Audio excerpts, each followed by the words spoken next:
নবীজি সাল্লাল্লাহু আলাইহি সাল্লাম এজন্য নামাজের মতো গুরুত্বপূর্ণ জায়গায় ইমাম সাহেব তেলাওয়াত করলে মুক্তাদি কোনো কিছু তেলাওয়াত করতে পারে। ইযা কুরিয়াল কোরআন ফাসতামিউ লাহু ওয়া আনসিতু। আল্লাহ কোরআনে বলেছেন যখন ইমাম তেলাওয়াত করে শোনো। কিভাবে শুনবা? ওয়া আনসিতু, তুমি চুপ থেকে শুনবা। তুমি পড়বা আবার শুনবা, এটা হবে না যে আমি পড়তেছি আবার শুনতেছি, এমন না। তুমি নিশ্চুপ থেকে তোমার ঠোঁট না নাড়িয়ে কোনো কিছু না পড়ে ইমামের তেলাওয়াতটা শোনো। তো নামাজের মতো গুরুত্বপূর্ণ সময় যেখানে কোনো কিছু পড়ার অনুমোদন নাই, নবীজি সাল্লাল্লাহু আলাইহি সাল্লাম শুধু একটা বিষয়ের অনুমোদন দিয়েছেন, ইযা ক্বালাল ইমামু গায়রিল মাগদুবি আলাইহিম ওয়ালাদ-দাল্লিন ফাকুলু আমিন। আমিনের মতো গুরুত্বপূর্ণ বিষয় বলার সময় যখন আসবে, ইমাম ওয়ালাদ-দাল্লিন পড়লে তোমরা নামাজি যা আসে সকলে আমিন বলো। কারণ তোমার একটা আমিন মিলে গেলে জীবনের সব গুনাহ মাফ হয়ে যাবে। সুবহানাল্লাহ বলেন। আমরা খুশি না বেজার? আশেপাশে যারা ঘোরাফেরা করছেন, আমরা অনুরোধ করব আজকের এই মাহফিলের বরকত থেকে যাতে আপনি মাহরুম না হন। নবীজি সাল্লাল্লাহু আলাইহি সাল্লাম অসংখ্য হাদিসে বলেছেন এই জিকিরের মজলিসগুলোর দাম আল্লাহর কাছে এত বেশি।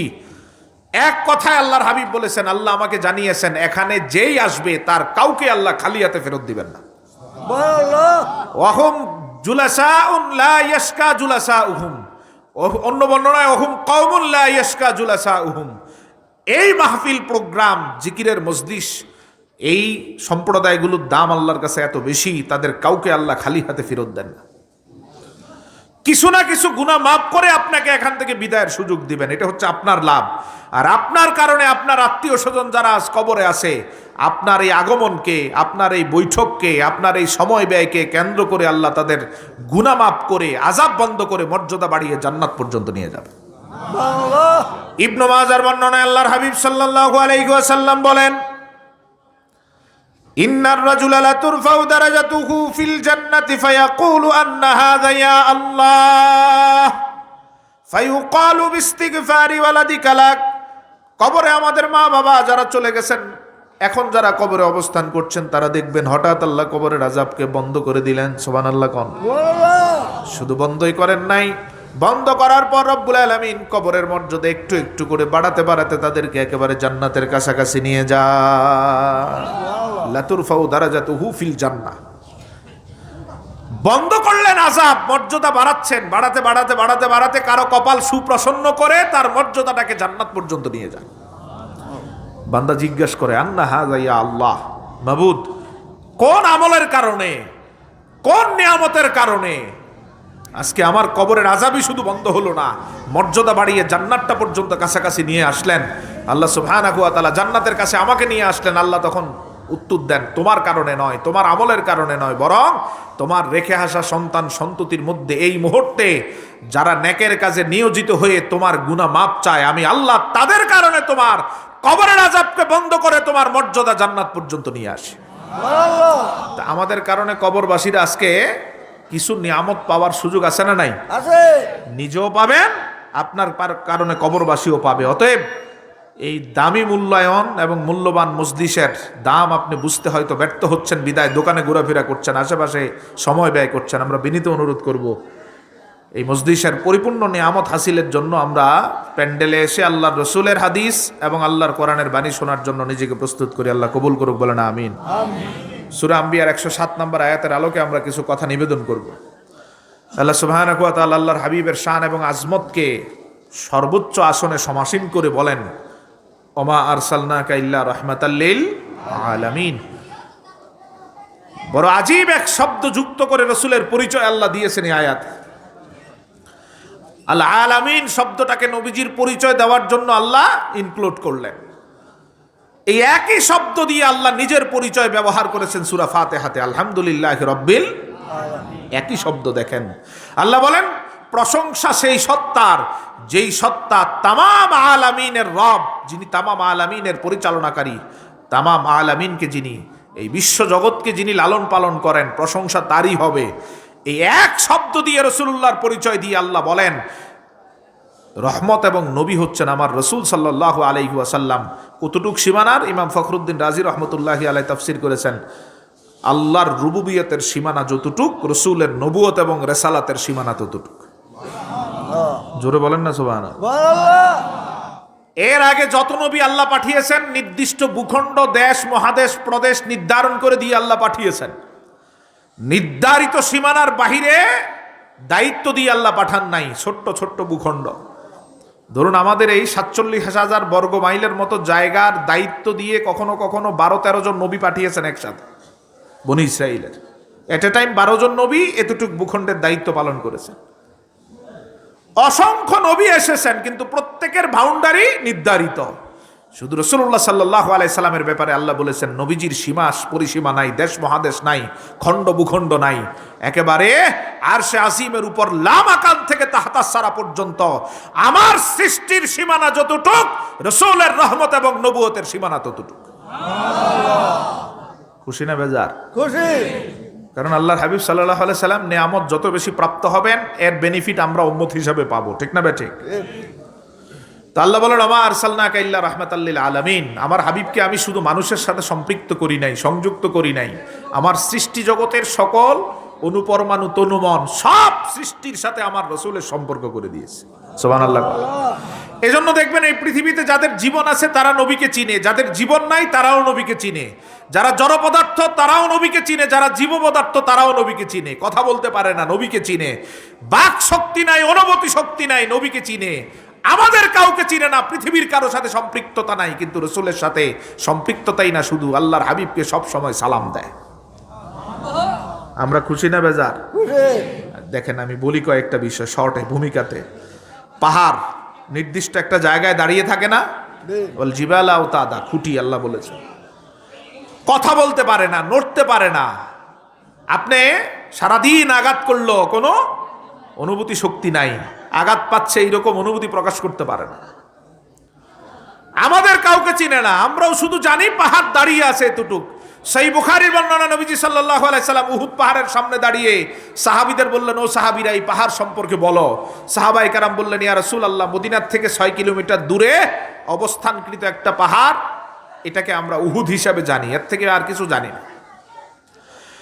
আল্লাহর হাবিব সাল্লাল্লাহু আলাইহি ওয়াসাল্লাম বলেন, উহুদুন জাবালুন ইউহিব্বুনা ওয়া নুহিব্বু, সাহাবীরা এই পাহাড়ের সাথে তোমাদের এবং দুনিয়ার কারো কোনো সম্পর্ক নাই, বিদায় তোমরা এর থেকে বেশি জানো না, কিন্তু আমার সাথে কেমন সম্পর্ক শুনে নাও। এই যে দাঁড়িয়ে থাকা উহুদ পাহাড় আমি নবীরে ভালোবাসে, আমি নবীও তারে তেমন ভালোবাসি। পাহাড়, বুখারীর হাদিস। মুসলিমের বর্ণনা, আল্লাহর হাবিব সাল্লাল্লাহু আলাইহি সাল্লাম সহ 6 জন সাহাবী উঠলেন পাহাড়ের উপর, এই উহুদ পাহাড়ের উপরই। ইহতাজ্জাল জাবাল, নূর নবীজিকে পাহাড় তার কোলে পেয়ে আনন্দে অতিশয্যায় কাঁপা শুরু করে দিল। সুবহানাল্লাহ কন। আচ্ছা কোন তো 600 মানুষ, 6000 মানুষ পাহাড়ে উঠলেও কি কাঁপবে? কাঁপবে? কথা বলে না, সবাই বলতে হবে। 6 জন মানুষ উঠতেছে, কাঁপছে পাহাড়। রাসূলুল্লাহ সাল্লাল্লাহু আলাইহি ওয়াসাল্লাম একটা শব্দ বললেন, দেখেন, উসকুত। নবীজি বললেন, থামো, আমি রাহমাতুল লিল আলামিন আদেশ দিচ্ছি, থেমে যাও। নূরের জবান থেকে শব্দটা বের হওয়ার সাথে সাথে পাহাড়ের কাঁপাও বন্ধ হয়ে গেল। তো নবীর শব্দ পাহাড় বুঝে কিনা? আমার আর আপনারটা, পৃথিবীর কারোটা। কারণ আমাদের সাথে পাহাড়ের কোনো সম্পৃক্ততা নাই, পাহাড় আমাদের চিনে না, নবীজিরে চিনেন। কেননা নবীজি শুধু মানুষের জন্য না, মুসলমানের জন্য না, রব্বুল আলামিন তামাম জগতের জন্য আমার নবীরে হাদিয়া করেছেন। সুবহানাল্লাহ। নির্জীব পড়ে থাকা পাথর, ইট, কংক্রিট, সুরকি পদার্থ যেগুলো পড়ে আছে রাস্তার পাশে, আমাদের কাউকে চিনে না, ঠিক কিনা? চিনে? চিনে?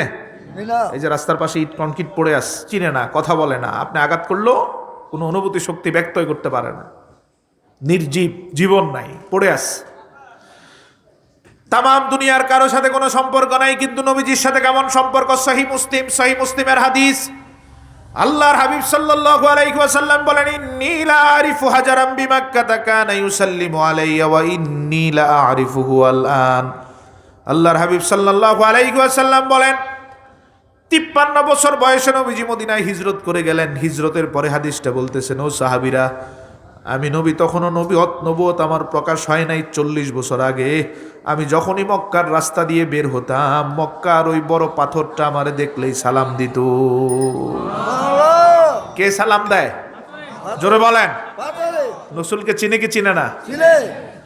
আল্লাহর হাবিবও চিনেন। নবীজি বলেন, ইন্নী লা আরিফুহু আল-আন, ও সাহাবীরা, 40 বছর পরে, 40 বছর আগে হয়তো পাথরটা আমারে সালাম দিয়েছে, কোন দিন আমারে সালাম দিয়েছে, এখন কোথায় আছে আমি নবী মদিনার থেকে বলে দিতে পারি। পাথর নবীরে চিনে তো, শুধু চিনে না, সালাম দেয়। তিরমিজির হাদিস বলছি, আলী রাদিয়াল্লাহু তাআলা থেকে বর্ণিত হাদিস। আলী রাদিয়াল্লাহু তাআলা বলেন, রাসূলুল্লাহর সাথে যখনই হুজরা দিয়ে বের হতাম, কোনো পাহাড়ের পাশ দিয়ে যখন অতিক্রম করতাম, রসুলকে পাহাড় সালাম দিত। কোনো পাথরের পাশ দিয়ে যেতাম, নবীকে পাথর সালাম দিত। কোনো গাছের পাশ দিয়ে যেতাম, রসুলুল্লাহকে গাছ সালাম দিত। নবীকে গাছেও সালাম দেয়, পাথরেও সালাম দেয়, পাহাড়েও সালাম দেয়। সহিহ হাদিসের বর্ণনা, ঠিক কিনা বলেন? তামাম মাখলুকাত আমার রাসূলকে সালাম দেয়। আমাদের কষ্ট লাগে না? ভালো লাগে। তারপরও আমরা আশরাফুল মাখলুকাত, সৃষ্টির সেরা জীব, সব মাখলুকের মধ্যে আমরা আল্লাহর দরবারে সেরা, ঠিক না? ঠিক। গোটা জগৎ রসুলকে সালাম দেয়, আর আশরাফুল মাখলুকাত হিসাবে আমি আর আপনি দাঁড়িয়ে নবীরে সালাম দিলে কিছু মানুষের চেহারা কালো হয়। আল্লাহ তাদের হেদায়েত দাও, বলেন আমিন। চোখ খুলে দেখো, হাদিসে শুধু মানুষ না, গোটা জগৎ আমার রসুলের কদমে সালাম পেশ করে। যাদের কপাল আল্লাহ খুলে দিয়েছেন তারাই রসুলকে সালাম দিতে পারে, ঠিক কিনা বলেন? আদবের সাথে দাঁড়িয়ে তাদেরকে আল্লাহ কবুল করেন। আল্লাহ আমাদের কবুল করুক, বলেন আমিন। হাজেরিন, আমার বলার মূল উদ্দেশ্যটা দেখবেন। উদ্দেশ্য হচ্ছে গোটা জগৎ আমার রসুলকে চিনে কে চিনে না? জীবন থাকুক বা না থাকুক, রসুলের সাথে সম্পৃক্ত দাস। আবু দাউদের বর্ণনা, আল্লাহর হাবিবের কাছে একদিন এক ইহুদি আসলেন, এসে বলেন, মুহাম্মদ তোমার কি পরিচয়, আমার কাছে পরিচয় পেশ করো। তোমার মুখ দিয়ে নয়, আমি চাই সারকামস্টেন্সের কোনো একটা জিনিস দিয়ে তুমি আমারে তোমার পরিচয় দাও। নবীজি বললেন, ওই শোনো, এই যে দেখো খেজুর গাছটা, কি গাছ? এই খেজুর গাছটার কাছে গিয়ে আমার নাম বলো, সুবহানাল্লাহ, এবং গিয়ে বলো মুহাম্মদ তোমারে ডাকতেছে। বলেন, গাছের কাছে গিয়ে বা এখান থেকে গাছকে ডাকলে কি গাছ আসবে? বলেন, দুনিয়ার মানুষ সবাই মিলে একত্রিত হয়ে ডাকলে আসবে? সে একটু খুশি হয়েছে। ইহুদি খুশি তো হবেই, কারণ রাসূলুল্লাহ সাল্লাল্লাহু আলাইহি সাল্লামকে আল্লাহ কোরআনে জানিয়েছেন, কিয়ামত পর্যন্ত আপনার এবং ইসলামের প্রধান এবং অন্যতম শত্রুর নাম ইহুদি। কি নাম? লা তাজিদান্না আশাদ্দান নাসি আদাওয়াতান লিল্লাযিনা আমানুল ইয়াহুদ। আল্লাহ রাব্বুল আলামিন কোরআনে বলেন, শত্রু ডিফাইন করে আল্লাহ বলেন, কিয়ামত পর্যন্ত ইসলাম এবং মুসলমানদের জন্য এক নাম্বার শত্রু হচ্ছে ইহুদিরা। কে বলে দিবেন? কে? আল্লাহ। কিছু সত্য, কিছু মিথ্যা? জোরে বলেন। কিয়ামত পর্যন্ত ইহুদিরা ইসলাম এবং মুসলমানের শত্রু হিসাবে। পৃথিবীতে এখন ইহুদি রাষ্ট্র আছে কয়টা? কয়টা? আরে কথা বলে না। ইহুদি রাষ্ট্র কয়টা? এগুলো জানা দরকার তো ভাই, চুপ মেরে আছে। পৃথিবীতে এখন ইহুদি রাষ্ট্র মাত্র একটা। কয়টা ইহুদি রাষ্ট্র? সন্ত্রাসী রাষ্ট্র ইসরায়েল, এটা ইহুদি রাষ্ট্র। কি আজীব মিল পাবেন কোরআনে, দেখেন আল্লাহ এরপর 2 নম্বর শত্রুর নাম বলেছেন মুসলমানদের। 1 নম্বর শত্রু ইহুদি, 2 নম্বর শত্রুর নাম আল্লাহ কোরআনে বলেছেন এরপরেই। একটু ধারণা করেন তো কে হতে পারে? ইহুদির পরে আমাদের সবচেয়ে বড় দুশমন কে হতে পারে? কথা বলেন, কে হতে পারে? না, এই যারা মোটামুটি ধারণা করেন তারা এটাই ধারণা করেন যে ইহুদির পরে খ্রিস্টান। না, আল্লাহ কি বলে দেখেন। আল্লাহ রাব্বুল আলামিন বলেন, লাতাজিদান্না আশাদ্দান নাসি আদাওয়াতান লিল্লাযিনা আমানুল ইয়াহুদ ওয়াল্লাযিনা আশরাকু। 1 নাম্বার শত্রু তোমাদের জন্য ইহুদিরা, 2 নাম্বার শত্রু মূর্তি পূজারীরা। মূর্তি পূজারীরা কারা? হিন্দু। কে? জোরে বলেন, কে? এজন্য বলছি বড় আজীব, পৃথিবীতে ইহুদি রাষ্ট্র মাত্র যেমন একটা, হিন্দুত্ববাদী রাষ্ট্র মাত্র। এই দুইটার সাথে কিয়ামত পর্যন্ত মুসলমানের কোনো বন্ধুত্ব হতে পারে? বলছেন কে? ইসরায়েলের সাথে যেমন আমাদের কোনো বন্ধুত্ব নাই, হতে পারে না, যাদের অন্তরে ইসলাম আছে, ঠিক তদ্রূপ হিন্দুত্ববাদী সন্ত্রাসী রাষ্ট্র ভারতের সাথেও আমাদের কোনো বন্ধুত্ব। ওইটা যেমন আমার দুশ্মন, সীমান্তের পাশের এইটাও আমার দুশ্মন, ঠিক কিনা বলেন? দুশ্মন চিহ্নিত করেছেন আল্লাহ, আপনি একটু দিমাগ খরচ করে কোরআন থেকে ফয়সালা নেবেন, নিজে ফয়সালা দেওয়ার দরকার নাই। আল্লাহ বলেছেন 1 নাম্বার শত্রু কিয়ামত পর্যন্ত ইহুদি। কে? 2 নাম্বার আল্লাযীনা আশরাকু, যারা মূর্তি পূজা করে, শিরিক করে। তো মূর্তি পূজারীদের রাষ্ট্র একটা হিন্দুত্ববাদী হিন্দু রাষ্ট্র, আর ইহুদিদের রাষ্ট্র। বাকি রাষ্ট্রগুলো কোনোটা মুসলিম রাষ্ট্র, কোনোটা খ্রিস্টান রাষ্ট্র। 57টা মুসলিম রাষ্ট্র, বাকিগুলো খ্রিস্টান রাষ্ট্র। আর কিছু আছে বৌদ্ধ রাষ্ট্র, তাও একটা না। মায়ানমার বৌদ্ধ রাষ্ট্র, চীন বৌদ্ধ রাষ্ট্র, অন্য যে কোনো ধর্মের রাষ্ট্র একাধিক, কিন্তু আল্লাহর দেওয়া 1 এবং 2 নাম্বার শত্রুদের রাষ্ট্র একক। ইহুদিদের ইসরায়েল, হিন্দুদের, আপনাদের কি ভয় লাগে নাকি? ইহুদিদের জোরে বলেন, ইহুদিদের আর হিন্দুদের, এটা জোরে বলবেন। কারণ ইসরায়েলের এজেন্ট আমাদের দেশে খুঁজে পাওয়া কষ্ট হলেও ভারতের এজেন্ট পাড়ায় পাড়ায় আছে, ঠিক কিনা বলেন? আল্লাহ আমাদেরকে হেফাজত করো, বলেন আমিন। যে কোনো রাজনীতি, যে কোনো মত, যে কোনো দলের জন্যই এটা। তুমি যেই দলেরই হও, ইহুদির সাথে এবং হিন্দুত্ববাদী রাষ্ট্রের সাথে কোনো সম্পর্ক থাকবে না। সীমানার পাশের রাষ্ট্র হিসাবে স্বাভাবিক সম্পর্ক থাকবে, ভিন্ন কথা, কিন্তু আন্তরিকতা, হৃদ্যতার কোনো সম্পর্ক তাদের সাথে আমাদের হবে না। হইলে তোমার ভিতরে ইসলাম বিন্দু মাত্র নাই। তুমি আল্লাহর আদেশ নির্দেশকে ভায়োলেট করে নিজের স্বার্থ সিদ্ধির জন্য হিন্দুদের সাথে যদি সম্পর্ক রাখো, তোমার ভিতরে ইসলাম থাকবে না। ইহুদি আল্লাহর হাবিবের কাছে আসলেন, এসে বললেন তোমার পরিচয় দাও। নবীজি বললেন গাছের কাছে যাও, গিয়ে বলো মোহাম্মদ ডাকে। হাসতেছেন ইহুদি। ইহুদি মনে মনে ভাবলেন প্রমাণ হয়ে যাবে মোহাম্মদ নবী না, তিনি মিথ্যা কথা বলেন। নাউজুবিল্লাহ কোন। কারণ পৃথিবীর চিরাচরিত নিয়ম, কোনো গাছ কেউ ডাকলে আসে না, আসে? আমিও গাছের কাছে যাব, ডাকবো, সে আসবে না, প্রমাণ হবে মোহাম্মদ নবী না। বলেন নাউজুবিল্লাহ। আল্লাহর হাবিবের নাম মোবারক, রাসূলুল্লাহর নাম মোবারকের কি দাম দেখেন। তাম জগতের কাছে আমার রাসূলের নাম মোবারক, শুধু নাম মোবারকের কি দাম। ইহুদি গাছটার সামনে গেলেন, গিয়ে বললেন মুহাম্মাদুর রাসূলুল্লাহ সাল্লাল্লাহু আলাইহি ওয়াসাল্লাম। শুধু নামটা বললেন, মুহাম্মাদুর রাসূলুল্লাহ। ইয়াদউক, নূর নবীজি রাসূল, আল্লাহর রাসূল মুহাম্মদ সাল্লাল্লাহু আলাইহি ওয়াসাল্লাম তোমারে ডাকছেন। এই ইহুদি পরে মুসলমান হয়ে গেছেন। তিনি বলেন ফামালাতি শাজারান ইয়ামিনিহা ওয়া আন শিমালিহা। রাসূলের নাম মোবারক গাছের সামনে বলার সাথে সাথে দেখলাম গাছটা একবার ডান দিকে ঝুঁকে পড়লো, আবার বাম দিকে ঝুঁকলো, শিকড় সহ উপড়ে আমার চোখের সামনে হেঁটে হেঁটে নূরের কদমে এসে সব পাতাগুলো মেলে ধরে বলল আসসালামু আলাইকা ইয়া রাসূলুল্লাহ।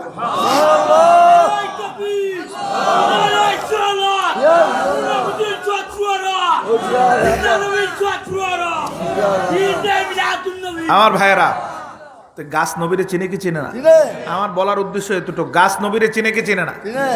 আল্লাহর হাবিবরে সালাম দেয়, দূরে থেকে সালাম দেয়। আলী রাদিয়াল্লাহু তাআলা বলেন একদিন হুজরা মুবারক থেকে আমি আর নবীজি বের হলাম, আর কেউ নাই। ধুধু মরুভূমির মাঝখান দিয়ে চলছি, আমাদেরকে কেউ দেখছেও না, কারো সাথে আমাদের সাক্ষাৎ হয় নাই।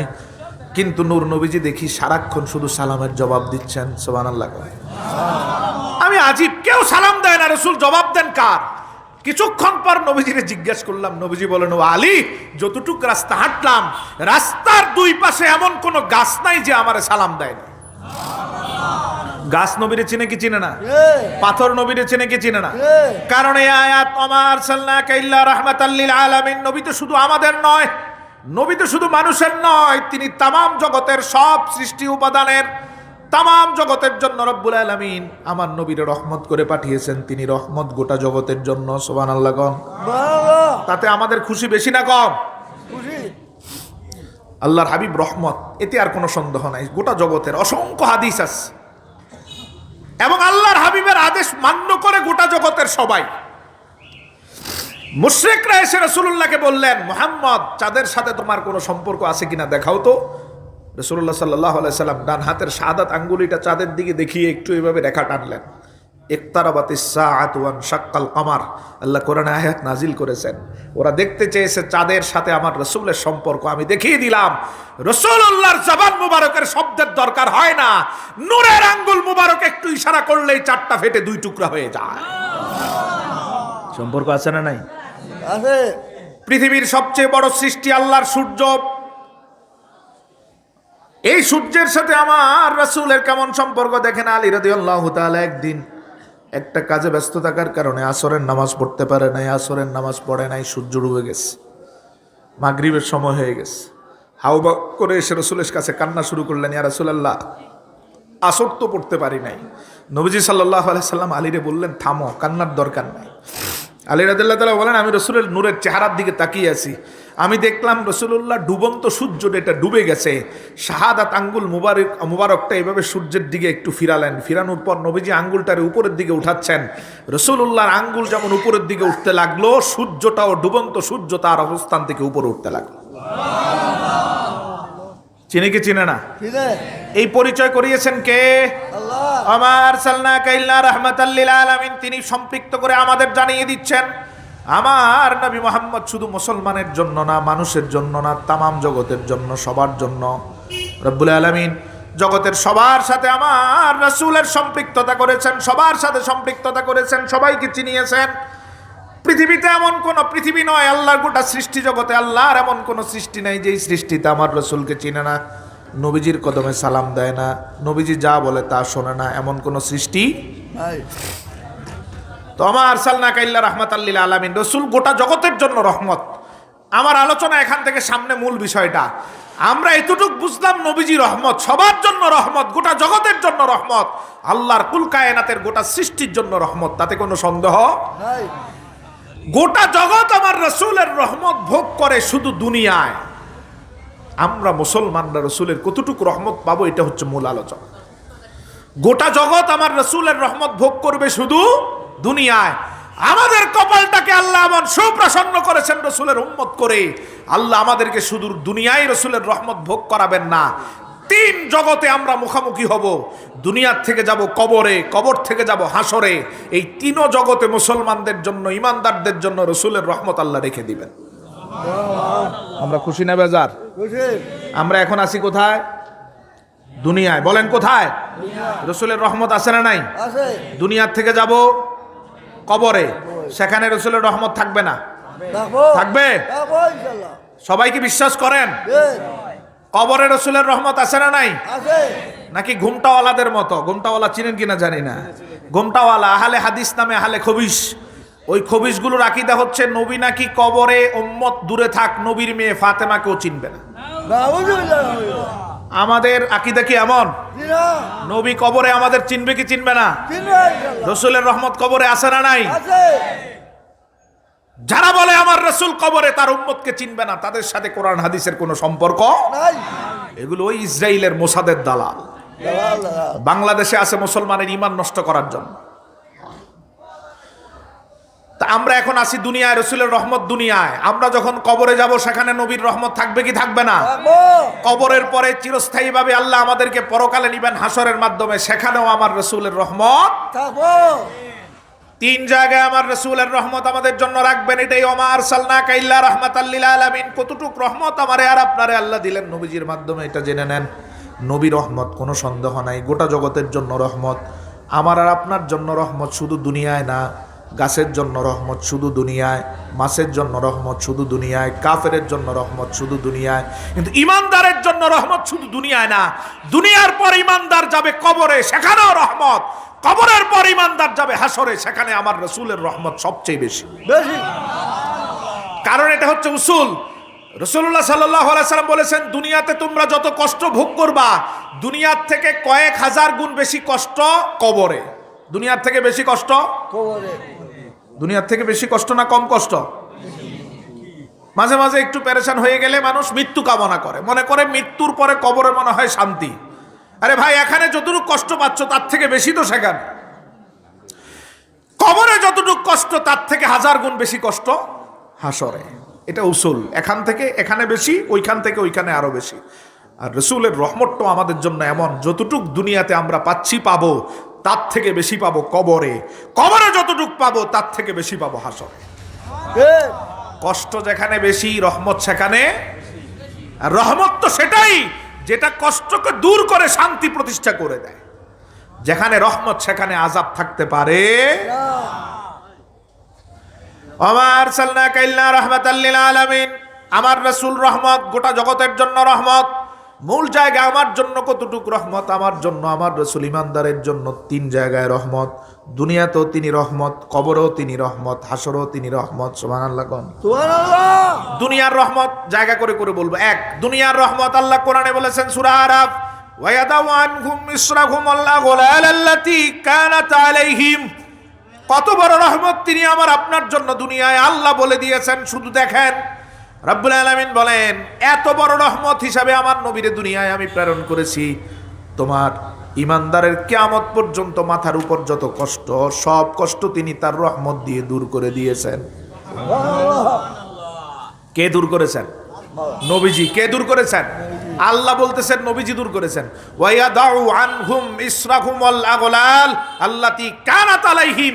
তিনি এত বড় রহমত ইমানদারের জন্য, মুসলমানের জন্য, তোমাদের মাথার উপর যা কষ্ট ছিল নবীজি সব দূর করে দিয়েছেন।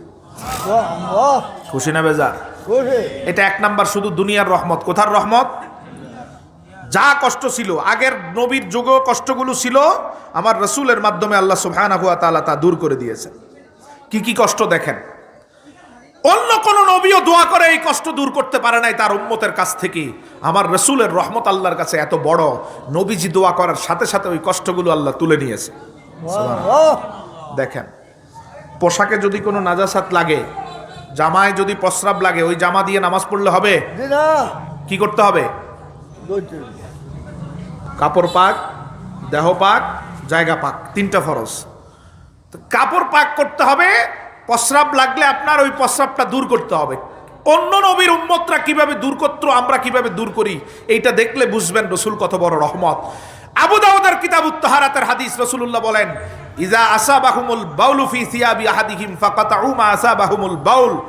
প্রস্রাব যদি আদম থেকে ঈসা রূহুল্লাহ পর্যন্ত আমার আগে যত নবী এসেছে তাদের উম্মতের গায়ে লাগতো, তাহলে আল্লাহর বিধান ছিল যতটুক জায়গায় প্রস্রাব লেগেছে ওই জায়গাটা কেচি দিয়ে কেটে ফেলে দিতে হবে।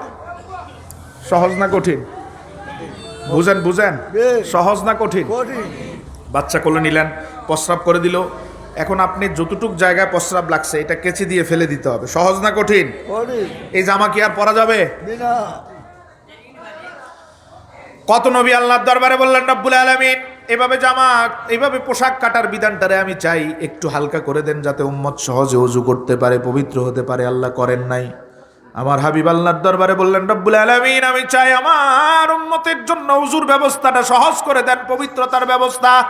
রব্বুল আলামিন আমার হাবিবের কারণে সাথে সাথে রহমতটা দিয়ে শান্তি নাজিল করে বললেন, এখন আর সামান্য শরীরের 1/4 অথবা সামান্যতে প্রস্রাব নয়, পুরা জামাটাও যদি প্রস্রাবে ভিজে যায় 1 ইঞ্চিও কাটার দরকার নাই, শুধু জামাটা সামান্য পানি দিয়ে ধোয়ার পরে পরিষ্কার। এখন সহজ না কঠিন? দেখেন কিভাবে রহমত করেছে।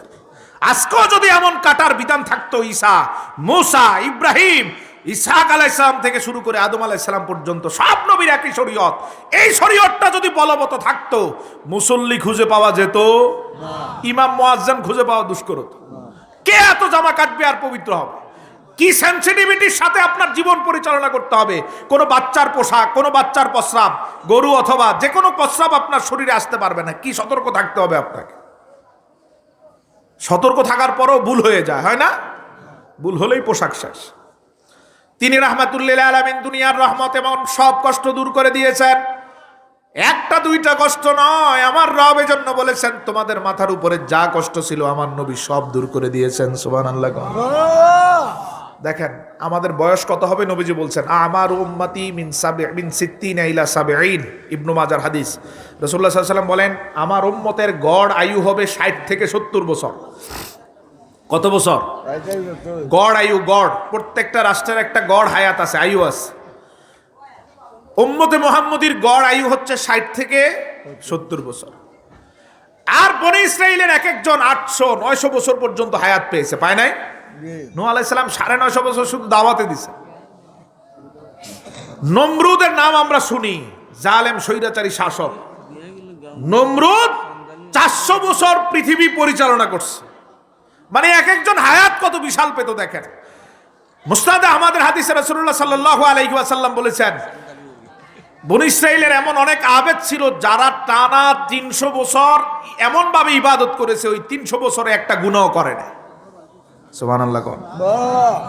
কথা ঠিক মতো বুঝেন কিনা জানি না। 300 বছরে একটা গুনাহ করে। আমি আর আপনি গুনাহ ছাড়া 3 ঘন্টাও থাকতে পারি না, ঠিক কিনা বলেন? 3 ঘন্টা হয় একটা মিথ্যা বলি, না হয় নজর দিয়ে কারো দিকে তাকাই, না হয় গীবত করি, না হয় কাউকে গালি দেই, কাউকে কষ্ট দেই, হারাম উপার্জন করি, কোনো না কোনো একটা গুনাহ করি, ঠিক না? 3 ঘন্টা ইমানটারে ধরে রাখলো 3 দিন ধরে রাখতে পারি না, ঠিক কিনা বলেন? 3 দিন ধরে রাখা মোটামুটি কঠিন হলো। 3 মাস তো কেউ এমন নাই যে গুনাহ ছাড়া 3 মাস কাটাইছে, আছে কেউ? 300 বছরে একটা গুনাহ করে নাই, কি পরিমাণ কষ্ট করেছেন দেখেন। 300 বছরে একটা গুনাহ নাই, আর আমার আর আপনার 3 দিনে অথবা 3 মাসে গুনার কোনো অভাব বলেন। এখন দেখেন 300 বছরে একটা গুনাহ নাই, ওই মানুষটা যখন আল্লাহর সামনে কিয়ামতের মাঠে দাঁড়াবে, আর আমি আর আপনি যাদের হায়াত সর্বোচ্চ 70, 80, 90 বছর, গড়ে 70 বছর, তারা যখন অসংখ্য গুনাহ নিয়ে আল্লাহর কাছে যাব, এই দুইজনের মধ্যে আল্লাহর দরবারে কার দাম বেশি হবে? একটু আপনার বিবেকটা দিয়ে বলেন, কার দাম বেশি হবে? বুঝেন নাই? 300 বছরে কোনো গুনাহ নাই, 70 বছরে গুনার অভাব নাই, এই দুইজনের মধ্যে কার দাম বেশি হবে? হ্যাঁ, এটা তো বুঝতে এত কঠিন হয় না। 300 বছর কোনো গুনাহ নাই, 70 বছরে গুনার অভাব নাই, তো আল্লাহর দরবারে 300 বছরের দাম অনেক বেশি হবে না? রাহমাতুল লিল আলামিন, তিনি রাহমাতুল লিল আলামিন, রাসূলের রহমত খুঁজে পান না। দেখেন আল্লাহর হাবিব আল্লাহর দরবারে বললেন, রব্বুল আলামিন 300 বছর টানা ইবাদত করে, 400 বছর ইবাদত করে বান্দাটা যখন আল্লাহ আপনার দরবারে আসবে, তার তো অনেক পরিমাণ সওয়াব থাকবে, আর আমার উম্মত 70 বছরে কখনো তার এই সওয়াবের সাথে প্রতিযোগিতা করে পারবে না। কিন্তু আমি নবী চাই আমার উম্মত যেন কিয়ামতের মাঠে সব নবীর উম্মতের মাথার উপরে থাকে। আল্লাহ কেমনে ব্যবস্থা করবেন এটা আপনি করবেন। এই 70 বছরের আমল দিয়ে যাতে 400, 500, 700 বছরের মানুষগুলোকে ওভারকাম করতে পারে, রব্বুল আলামিন আমার হাবিবের এই আর্গুমেন্টের প্রেক্ষিতে রব্বুল আলামিন বললেন, হাবিব জান দিয়ে দিলাম আপনার নিয়ামত, আর কাউরে দেই নাই, আপনার উম্মতকে সব উম্মতের মাথার উপরে উঠানোর জন্য আমি এই ব্যবস্থা আপনারে দিচ্ছি। আপনার উম্মত ঠিকঠাক মতো যদি 1 রাত ইবাদত করতে পারে, আমি আল্লাহ তাদের 84 বছরের চেয়েও বেশি সওয়াব দিয়ে দিব। রাতটার নাম কি রাত? কি রাত? সবাই বলতে হবে। রাতটার নাম কি রাত? লাইলাতুল কদরি খায়রুম মিন আলফি শাহর। আল্লাহ রাব্বুল আলামিন বলেন, শুধুমাত্র 84 বছর নয়, 83 বছর 4 মাস নয়, খায়ের শব্দ দিয়ে আল্লাহ বলেন তার থেকেও 1000 গুণ বেশি সওয়াবপূর্ণ আমার কদরের রাত। কেন দিলেন আল্লাহ রাব্বুল আলামিন? এজন্য দিলেন, এজন্য আল্লাহ রাব্বুল আলামিন আমার আর আপনার রাসূলুল্লাহর মাধ্যমে কদরের রাতটা দিলেন। সারা জীবনে যদি 10টা লাইলাতুল কদরের রাত আপনি পেয়ে যান, তাহলে 840 বছরের আমলের সওয়াব আল্লাহ আপনার আমল নামায় দিয়ে দিবেন। কিয়ামতের মাঠে আর কেউ আপনারে ওভারকাম করতে পারবে না। এজন্যই তিনি রাহমাতুল লিল 70 বছরের উম্মত রে 700 বছরের উম্মতের উপর উঠায় দিয়েছেন। সুবহানাল্লাহ কোন। নবীজি বলেন, আমার উম্মত 120 কাতারের মধ্যে 80 কাতারে আমার উম্মত, সব উম্মতের সামনে থাকবে আমার উম্মত। আমার উম্মতের মধ্যে এমন এমন কিছু বান্দা থাকবে যাদেরকে আল্লাহ আগের নবীদের মাথার উপরে উঠায় দিবেন। নবীরাও ইয়াগফিতুহুমুল আম্বিয়া, নবীরা দেখে ঈর্ষান্বিত হবে, ঈর্ষান্বিত হবে। এরা কারা? নবীও না, শহীদও না, কিন্তু এদেরকে এত উচ্চ মর্যাদা আল্লাহ দিলেন। সুবহানাল্লাহ কও। রাহমাতুল লিল আলামিন আল্লাহর হাবিব সাল্লাল্লাহু আলাইহি সাল্লামের দুনিয়ার রহমত, অল্প সময়ে ইবাদত করে যাতে আপনি অনেক উপরে উঠতে পারেন, ব্যবস্থা আছে না নাই? তিনি রাহমাতুল লিল, আরো জোরে, তিনি রাহমাতুল লিল। এটা দুনিয়ার রহমত। 3 নাম্বার দেখেন, এভাবে অসংখ্য রহমত আমার রাসূলের মাধ্যমে রব্বুল আলামিন দুনিয়ায় দান করলেন, অসংখ্য রহমত। 3 নাম্বার দেখেন, গুনাহ করলে তওবা করতে হয়। কি করতে হয়? তওবা করলে আল্লাহ সুবহানাহু ওয়া তাআলা ওই গুনাহটা মাফ করে। তওবা আমরা কত সহজে তওবা করি, কোন নবীর উম্মত এত সহজে তওবা করতে পারে নাই। এজন্যই তিনি রাহমাতুল লিল আলামিন, তিনি তওবারে সহজ করে দিলেন। কিভাবে সহজ করলেন দেখেন, অন্য নবীর উম্মত যদি গুনাহ করত, চোখ দিয়ে যদি কোনো গুনাহ করত, কোনো বেগানা নারীর দিকে তাকাতো, আল্লাহর ফয়সালা ছিল চোখ 2টা খুলে ফেলে দিতে হবে। সহজ না কঠিন? কথা বুঝেন? কোন মহিলার দিকে তাকালে চোখ 2টা না খুললে তওবা কবুল হবে না। সহজ না কঠিন? এই মাঠে কি একজনও আর চোখ নিয়ে থাকার অধিকার আছে? যদি ওই শরীয়তটা থাকতো। কত বড় রহমত আমার রাসূল, আমি আপনি বুঝি না। দেখেন, আগের শরীয়ত থাকলে হয়তো বুঝতে পেতেন। চোখের গুনার তওবা চোখ খুলে ফেলে দাও, হাতের গুনার তওবা হাত কেটে ফেলে দাও, পায়ের গুনার তওবা পা কেটে ফেলে দাও। মুসা আলাইহিস সালামের কওম যখন শিরকের গুনায় আবদ্ধ হলো, মুসা আলাইহিস সালাম যখন তুর পাহাড়ে গেলেন ওহী আনার জন্য, নবীর অনুপস্থিতির কারণে মানুষগুলো গরুর পূজা শুরু করে দিল। নবী এসে মানুষকে বুঝালেন, হায় আল্লাহকে ভুলে গরুকে পূজা করো, আবার আল্লাহর রাস্তায় ফিরে আসো। মানুষ রাজি হলো আল্লাহর রাস্তায় ফিরে আসতে। নবী বললেন, তওবা করতে হবে, যেহেতু ঈমানের পর শিরকে চলে গেছো, আবার তওবা করে ফিরে আসতে হবে। এবার উম্মত বলল, কিভাবে তওবা করব? নবী আল্লাহর কাছে তওবার জন্য আবেদন করলেন। সূরা বাকারার 54 নম্বর আয়াতে আল্লাহ তাদের তওবার নিয়মটা বলে দিলেন, ফাতুবু ইলা বারিইকুম ফাকতুলু আনফুসাকুম। আল্লাহ বললেন, তওবা হলো যারা যারা শিরিক করেছে তাদের সবার গর্দান ফেলে দাও। সহজ না কঠিন? একটা গুনার কারণে জীবন শেষ, গর্দান ফেলে দাও। এটা ছিল তওবা।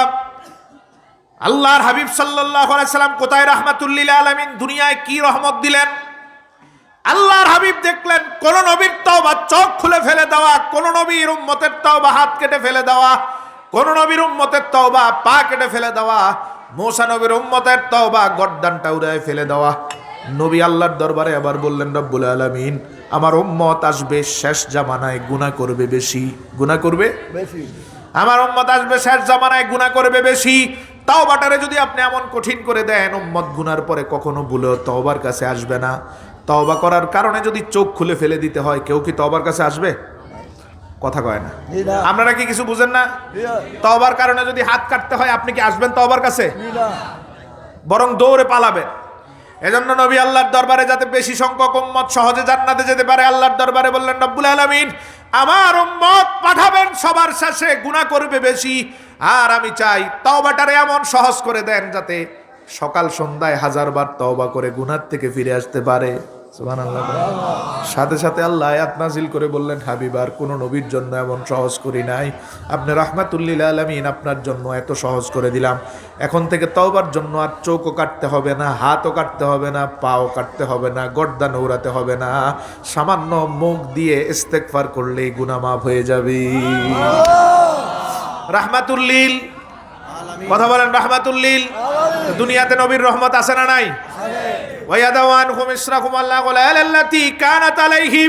এক এক করে সব কষ্টগুলো মাথার উপর থেকে যিনি সরিয়ে দিলেন, তিনি রাহমাতুল লিল আলামিন। আরো দেখেন, এই আয়াতের ব্যাখ্যা অনেক মুহাদ্দিস নকল করেছেন।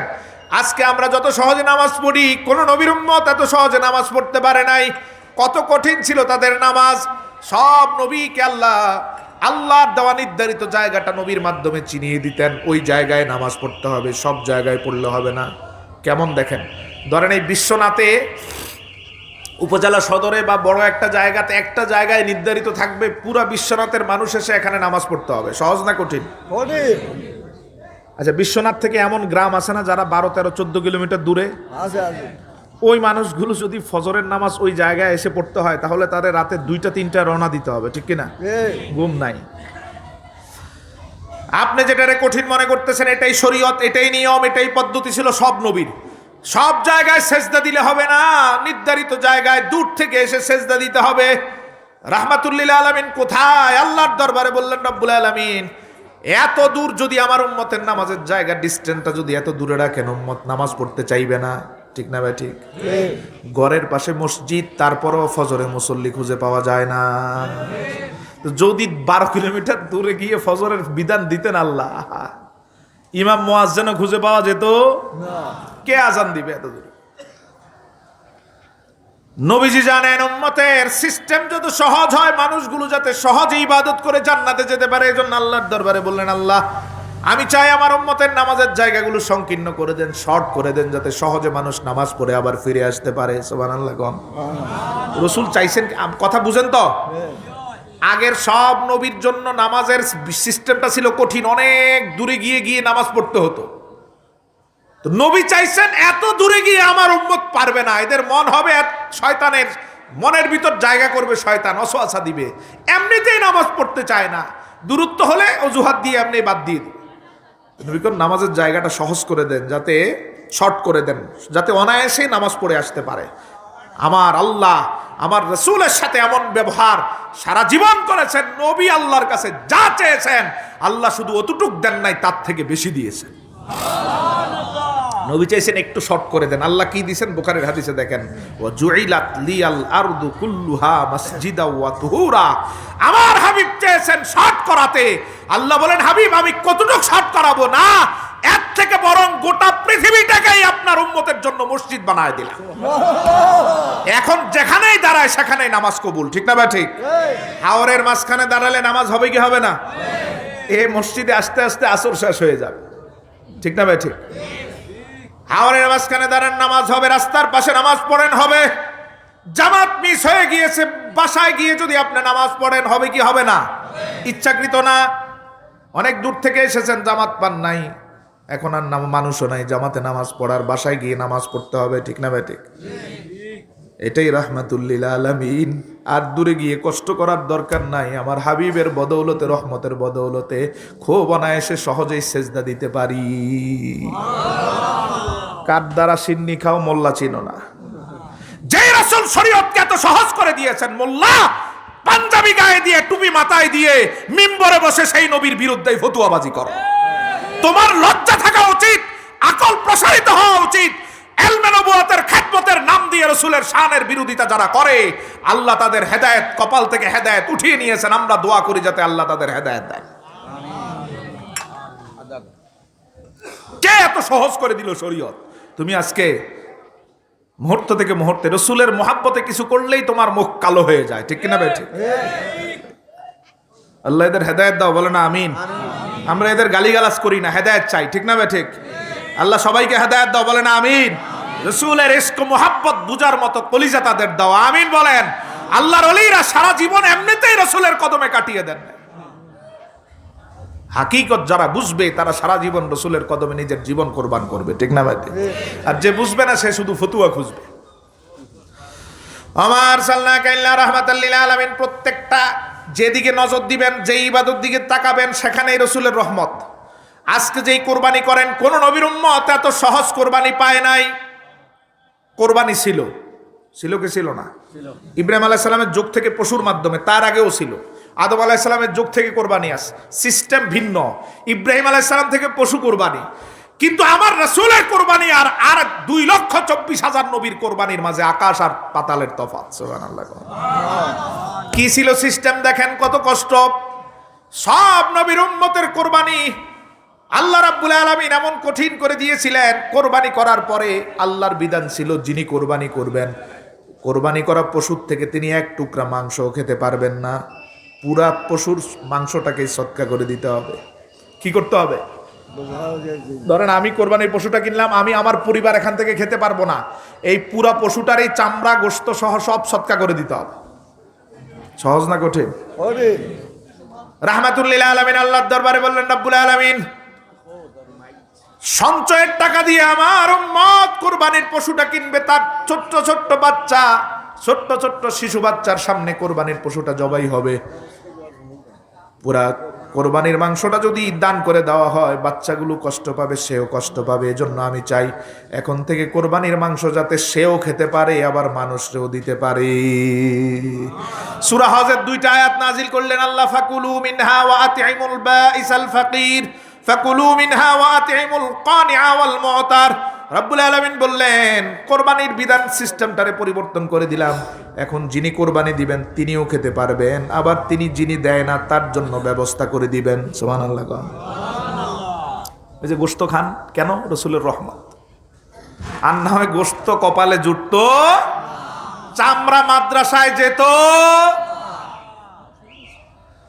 মাদ্রাসায় চামড়া যায় বা গোশত কোরবানি দিয়ে খেতে পারি রাসূলের রহমতের বদৌলতে, ঠিক না ভাই ঠিক?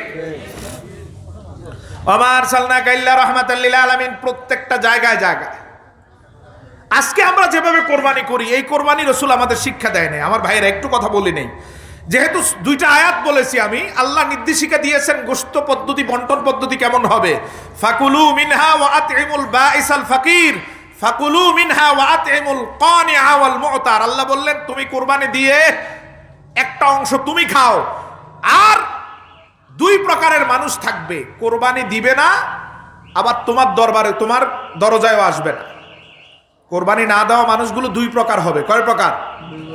এক প্রকার কোরবানি দেয় নাই কিন্তু লাজ লজ্জায় মানুষের দরজায় আসে, আরেক প্রকার কোরবানি দেয় নাই কিন্তু তোমার দরজায় আসবে। কোরবানি না দেওয়া মানুষ হয়তো তোমার দরজায় আসবে অথবা আসবে না। এজন্য আল্লাহ কোরআনে বলে দিয়েছেন, যে তোমার দরজায় আসে তারে দাও, যে আসে নাই খোঁজ খবর নিয়ে তার ঘরে পৌঁছায় দাও। আমরা করি? কথা বলেন। যে আসে তারাই তো ঠিক মতো দেই না, যে আসে তারাই তো ঠিক মতো দিতে গেলেও কলিজায় মুসল লাগে। কোথায় আপনার কোরবানি আর রাসূলুল্লাহর কোরবানি? শুধু তিরমিজির হাদিসটা দেখায় দেই। দেখেন, আম্মা জান আয়েশা সিদ্দিকা রাদিয়াল্লাহু তাআলা আনহা বলেন, আমার রাসূল সাল্লাল্লাহু আলাইহি ওয়াসাল্লাম, বুখারীর হাদিস, নবীজি 2টা করে বকরি জবাই করতেন, অন্ডকোষবিহীন খাসি। কি কথা বলেন? খাসি। বোঝার জন্যই খাসি শব্দটা বললাম, কারণ অবুজ মোল্লা ফতুয়া দেয় খাসি দিয়ে কোরবানি করলে কোরবানি হবে না। ফতুয়া এদিকে নাই মনে হয় না? কুমিল্লায় প্রচুর আছে, কালো টুপি গ্রুপ, রেজবি গ্রুপ ফতুয়া দেয় খাসি কোরবানি দিলে নাকি, বলদ কোরবানি দিলে নাকি কোরবানি হয় না। নাউজুবিল্লাহ কন। 10 বছর আমার রাসূল সাল্লাল্লাহু আলাইহি সাল্লাম মদিনায় অবস্থানকালীন কোরবানি দিয়েছেন, 10 বছরই খাসি কোরবানি দিয়েছেন। কাবাশাইন, সামিনাইন, আজিমাইন, মাউজুআইন। আল্লাহর হাবিব বড় বড় 2টা বকরি, যেগুলো অন্ডকোষবিহীন, উচ্চ মূল্যের, বড় আকৃতির 2টা বকরি, 2টা খাসি কিনে প্রতি বছর জবাই করতেন। আচ্ছা যাক, সেদিকে যাই না। আম্মা জান আয়েশা সিদ্দিকা রাদিয়াল্লাহু তাআলা আনহাকে একবার রাসূলুল্লাহ সাল্লাল্লাহু আলাইহি সাল্লাম বকরি জবাইয়ের পরে এক এক করে 3টা রানের গোশত বিভিন্ন ঘরে পাঠিয়ে দিছে। একটা রান প্রস্তুত হচ্ছে, সাহাবীদের বললেন যাও ভাগ করে অমুক অমুক ঘরে দিয়ে আসো। এটা শেষ, আরেকটা রান প্রস্তুত হলো, নবীজি বললেন ওই ঘরে দিয়ে আসো। আরেকটা রান প্রস্তুত হলো, নবীজি বললেন ওই ঘরে দিয়ে আসো। কয়টা রান শেষ? কয়টা বাকি আছে? নবীজি আবার আম্মা জান আয়েশাকে জিজ্ঞেস করেন, আয়েশা, আমাদের এই কোরবানি করা পশুর কয়টা রান আছে? আমি আর আপনি হলে কি জবাব দিব? রান আছে কয়টা? বুঝেন নাকি? রান আছে কয়টা? একটা না 3টা? একটা। 3টা দিয়ে দিছে, এখন আছে কয়টা? সরল মনে আম্মা জান বললেন, ইয়া রাসূলুল্লাহ, একটা আছে। আসলেও তো আছে কয়টা? নবীজি জবাব দেন, না আয়েশা, বরং 3টাই আছে, যেটা আমরা খাবো এটা নাই। যেগুলো ফ্রিজে ঢুকিয়ে খাচ্ছেন 3 মাস 4 মাস ধরে, এগুলো কিচ্ছু নাই। ওই দরিদ্র অসহায় মানুষটার হাতে কলিজা মুসরিয়ে যেগুলো উঠিয়ে দিচ্ছেন, এগুলোই মাত্র আছে। এটা কোরবানির উসুল আমার আল্লাহর। যা দিচ্ছেন তা থাকবে, যা পেট ভরে খাচ্ছেন তার কোনো কিছু। এজন্য নবীজি 4 ভাগের 3 ভাগে দিয়ে দিতেন। শরীয়তের জন্য আপনার ধরাবাঁধা নিয়ম দেয় নাই, ফকিরা উসুল করে দিয়েছেন, সিস্টেমটা করে দিয়েছেন, 1 ভাগ আত্মীয় স্বজনরে দাও, 1 ভাগ মিসকিনকে দাও, 1 ভাগ নিজে খাও। তোমার তাকওয়া যত বেশি, তোমার বন্টন পদ্ধতি তত এক্সক্লুসিভ হবে। কোন সাহাবী, মুসান্নাফ থেকে বলছি, মুসান্নাফ ইবনু আবি শায়বা, কোন সাহাবী কোরবানি করার পর বড় ওট, দুম্বা যাই কোরবানি করতেন, ওই দিন রান্নার গোশতটা শুধু ওই পশু থেকে নিতেন আর বাকি পুরাটা দান করে দিতেন। যার তাকওয়া যেমন, তার পশুর দান পদ্ধতিও। আমার আর আপনার তাকওয়া শূন্যের কোঠায়, এজন্য একটু দিয়ে পুরাটা ফ্রিজে ঢুকাই। কোরবানির আগে ফ্রিজ কোম্পানিগুলো অফার দেয়, কারণ কোরবানির আগে এমন ফ্রিজ বেচা কিনা হয়, বছরের অন্য মৌসুমে এত ফ্রিজ বেচা কিনা হয়। ওরাও জানে মুসলমানের মন হচ্ছে কত বেশি ঢুকাতে পারবে ফ্রিজ, আর আমার রাসূলের সিস্টেম কত বেশি মানুষের হাতে পৌঁছায় দিতে পারবে। হাজির, আমার মূল কথা হচ্ছে, আজকে কোরবানি দিয়ে যে খাওয়ার সুযোগ পাচ্ছি, এটা আমার রাসূলের রহমত, আমার রাসূলের রহমত। এটা দুনিয়ার রহমত আর বেশি বাড়াবো না, অসংখ্য এমন দুনিয়ার অসংখ্য রহমত নামাজে, রোজাতে, হজে, কোরবানিতে, যাকাতে, প্রত্যেকটা ইবাদতে আমার রাসূলের অসংখ্য রহমত আছে। সুবহানাল্লাহ কর। আজকে যেভাবে আপনি রোজা রাখেন, কোন নবীর উম্মত এমন রোজা পায় নাই। আরো অনেক কঠিন ছিল তাদের রোজা। কেমন ছিল বলি আমি আর আপনি। আচ্ছা, আগে ওনাদেরটা বলি। রোজার সিস্টেম ছিল সন্ধ্যা হওয়ার সাথে সাথে, এখন আমরা যখন ইফতার করি, ওদেরও সিস্টেম ছিল সূর্য ডুবার পরে ইফতার। সূর্য ডুবার পরে ব্যতিক্রম কোথায়? সূর্য ডুবা থেকে শুরু করে যতক্ষণ বান্দা সজাগ থাকবে ততক্ষণ খেতে পারবে। কেউ যদি ঘুমিয়ে যায়, ঘুমের পরে উঠে আর কেউ খেতে পারবে। ধরেন আপনি 6টায় ইফতার, বোঝার জন্য বলছি, আপনি 8টা পর্যন্ত, 8টায় একটু ঘুমালেন, ওই 6টা থেকে 8টা পর্যন্তই আপনি খেতে পারবেন। ঘুমের পরে আবার 12টায় উঠে আর কিছু খেতে পারবেন মানে একবার ঘুমালে খাওয়ার সিস্টেম অফ, আবার সূর্য অস্ত যাওয়া পর্যন্ত খেতে পারবেন না। সহজ না কঠিন? আরে ভাই বুঝেন কি না? শুধু কঠিন না, মহা কঠিন রে ভাই। সারাদিন রোজা রাখলে বিকালে একটু ক্লান্তি আসে না? তারাবির নামাজে 8টা সাড়ে 8টা জামাত হয়, সাহারি ইফতার করার পরে অনেক মানুষ একটু আধা ঘন্টার জন্য হলেও ঘুমায়, ঠিক কিনা? ঘুমাইলেই শেষ। আল্লাহর হাবিব রাহমাতুল্লিল আলামিন খুদায় রহমত আল্লাহর দরবারে বললেন, ক্লান্ত অবশ্রান্ত দেখো আমার উম্মত গুলো না ঘুমিয়ে এভাবে থাকতে পারবে না 3টা পর্যন্ত। আমি চাই আমার উম্মত ঘুমাক অথবা না ঘুমাক, নির্দিষ্ট টাইম নির্ধারণ করে দেন, ঘুমাইলেও ওই টাইমে উঠে খেতে পারবে, না ঘুমালেও খেতে পারবে। সুবহানাল্লাহ গণ। আল্লাহ রাব্বুল আলামিন সূরা বাকারার আয়াত নাজিল করে বললেন, আল্লাহ রাব্বুল আলামিন সূরা বাকারার আয়াত নাজিল করে বললেন, যতক্ষণ পর্যন্ত সুবহে কাযেব থেকে সুবহে সাদেক বের না হবে ততক্ষণ পর্যন্ত ঘুমাক বা না ঘুমাক আপনার উম্মত খেতে পারবে।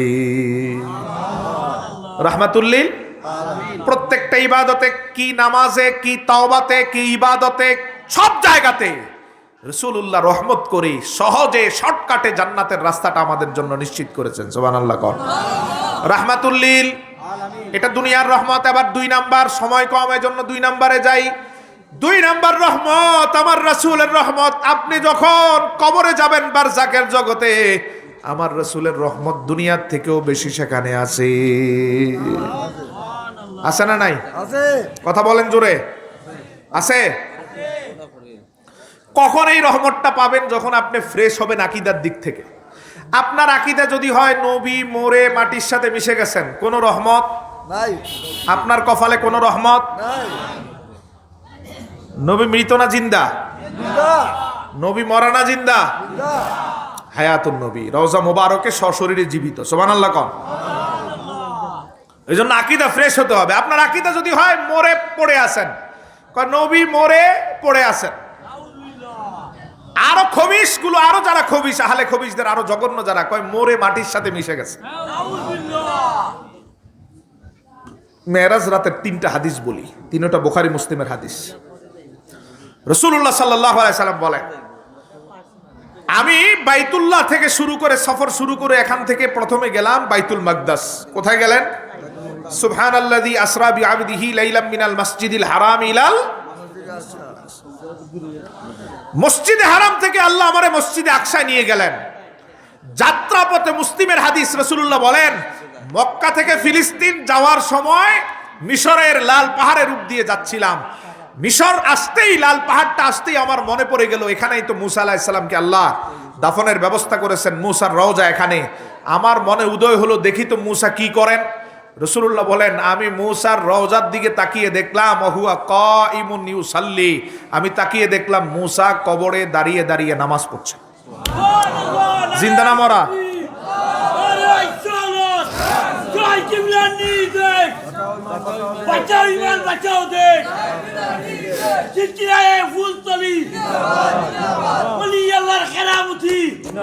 ভাইরা, আমার ভাইরা, জিন্দা না মরা? মরা মানুষ নামাজ পড়তে পারে? তো দেখেন, আরে এদের আকীদা কত নষ্ট। এরা বুখারীর হাদিসও মানে না, মুসলিমের হাদিসও মানে না।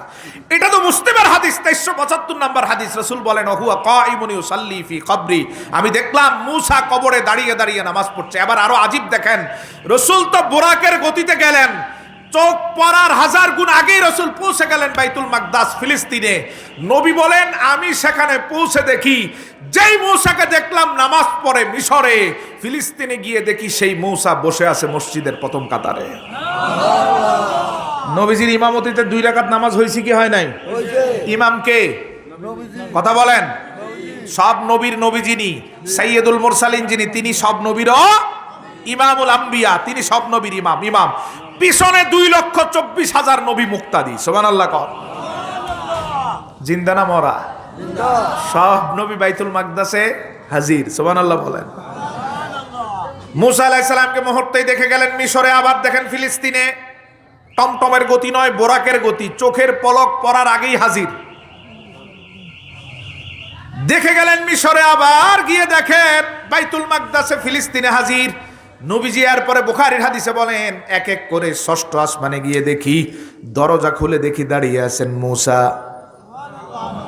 কয় জায়গায় দেখছেন? কয় জায়গায়? আওয়াজ দিয়ে কম। কয় রাতে? শুধু এক রাতে না, মুহূর্তে দেখলেন মিশরে, মুহূর্তেই দেখলেন ফিলিস্তিনে, মুহূর্তেই ষষ্ঠ আসমানে। এই হাদিসগুলো প্রমাণ করায় মূসা এট এ টাইম 3 জায়গায় আল্লাহর কুদরতে হাজির থেকেছেন। আর যিনি মূসার নবী, তিনি তো 3 কোটি জায়গায়ও যেতে পারেন না? ক্ষমতা নাই? মূসা যদি 3 জায়গায় যায়, আমার নবী, আল্লাহ কবুল করুক তাদের, বলেন আমিন। এরা দলিল খুঁজে পায় না। বুখারী মুসলিমে অসংখ্য দলিল আহলুস সুন্নাহ ওয়াল জামাতের আকীদা প্রমাণ করে। আলহামদুলিল্লাহ বলেন। তাই নবী জিন্দা না মরা? সব নবী, শুধু আমাদের নবী না, সব নবী শুধু জিন্দা নাকি কবরে? আচ্ছা জিন্দা মানলাম, তো জিন্দা কি শুয়ে শুয়ে সময় কাটা? কি করেন? নবীজি সাল্লাল্লাহু আলাইহি সাল্লাম বলেন, সহিহ হাদিস মুসনাদে আহমদ, আমি দেখলাম একজন লোক, প্রথমে বলতেছেন একজন লোক যার চুলগুলো বাবরি, বড় বড় চুল। বাবরি চিনেন? বড় বড় চুল, বড় চুল। উনি, আমি দেখলাম, স্বপ্নে দেখলাম বাইতুল্লাহ তাওয়াফ করতেছেন, আর ওনার চুল থেকে টপ টপ করে পানি পড়ছে। সুবহানাল্লাহ। সাহাবায়ে কেরাম বললেন, এমন আজীব কে ইয়া রাসূলুল্লাহ? নবীজি বলেন, তিনি আর কেউ না, তিনি ঈসা আলাইহিস সালাম। নবী স্বপ্নে দেখতেছেন তাওয়াফ করেন। নবী আরেকদিন স্বপ্নে দেখছেন ইব্রাহিম আলাইহিস সালাম তাওয়াফ করেন। তো নবীরা শুধুমাত্র রওজায় থাকেন না, আল্লাহর দেওয়া ক্ষমতা বলে তাওয়াফও করেন, আল্লাহর দেওয়া ক্ষমতা বলে পৃথিবীর বিভিন্ন ভূখণ্ডে হাজিরাও দেন। সুবহানাল্লাহ কর। ক্ষমতা কার? ক্ষমতা কার? জোরে কয় না, ক্ষমতা কার? তো তোমার এত জ্বলে কেন? আল্লাহ যদি আল্লাহর নবীরে বিভিন্ন জায়গায় ক্ষমতা দেয়, আমাদের কষ্ট না খুশি? একদল লোক এরপরে কষ্টে থাকে। আল্লাহ এদের হেদায়েত দাও, বলে না আমিন। কবরের কি রহমত দেখেন, 1 নাম্বার দুনিয়ায় রহমত, ওমা আরসালনাকা ইল্লা রাহমাতাল লিল আলামিন। আবার কবরের রহমত, নবীজি বলেন কবরে তোমাদের প্রশ্ন করা হবে। আছে না নাই প্রশ্ন? আছে। কয়টা? 3টা। কয়টা? 3টা। আচ্ছা আমি ব্যতিক্রম আরেকটা বলি, বুখারীর হাদিসে আছে প্রশ্ন হবে একটা। একটা? কয়টা? এটা বুখারীর হাদিস। কয়টা? বলেন বলেন কয়টা? হাদিস নিয়ে মারামারি করবেন এখন?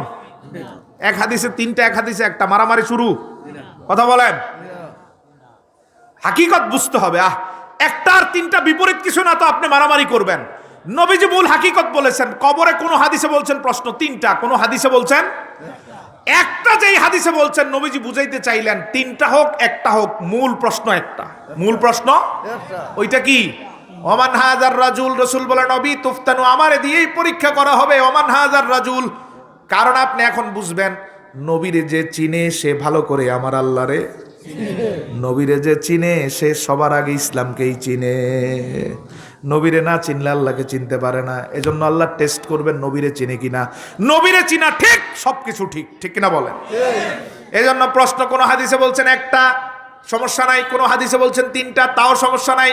3টার মধ্যে মূল প্রশ্ন আমার নবীরে চিনে কিনা। মান হাজার রাজুল, নূর, নবীর নূরের চেহারাটা দেখায় বলবেন, দেখো তো ওনার সাথে তোমার সম্পর্ক আসছিল কিনা, চেহারা দেখে চিনো কিনা। নবীজি বলেন 2টা সুরত হবে, কেউ চিনবে কেউ চিনবে না। কেউ চিনবে, বুখারীর হাদিস, কেউ চিনবে, যে চিনবে না তার কবরটা হবে জাহান্নামের টুকরা। নাউজুবিল্লাহ কর। যে চিনবে না তার কবরটা হবে। আর রাসূল মুসলিমের বর্ণনায় বলেন, গভীর মনোযোগ দেন, আল্লাহর হাবিব বলেন, যে আমার নূরের চেহারাটা দেখে চিনবা, 6টা নিয়ামত দিয়ে তোমার কবরটারে আল্লাহ জান্নাতের টুকরা বানায় দিবে। চিনলে হবে জান্নাতের টুকরা, না চিনলে হবে জাহান্নামের টুকরা। বুখারীর হাদিস, আল কবরু রাউদাতুম মির রিয়াদিল জান্নাহ আও হুফরাতুম মিন হুফারিন নার। কবর হবে জান্নাতের টুকরা, নয় জাহান্নামের টুকরা। তো কখন জান্নাত কখন জাহান্নাম? আমারে না চিনলে জাহান্নামের টুকরা, আমারে চিনলে, কথা যে আস্তে আসে বুঝি না। নবীরে চিনলে, আরো জোরে বলেন, নবীরে চিনলে, আর নবীরে না চিনলে সন্দেহ আছে নাকি? তো নবীরে চিনলে কিভাবে জান্নাত বলবেন করবেন? আল্লাহ 6টা নিয়ামত দিয়ে জান্নাতের টুকরা বানাবেন। কয়টা?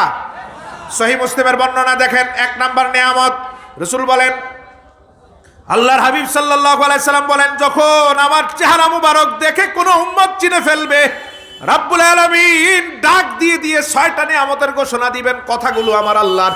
রাব্বুল আলামিন বলবেন আফরিশু লাহু মিনাল জান্নাহ, আল্লাহ বলবেন, কথা কার?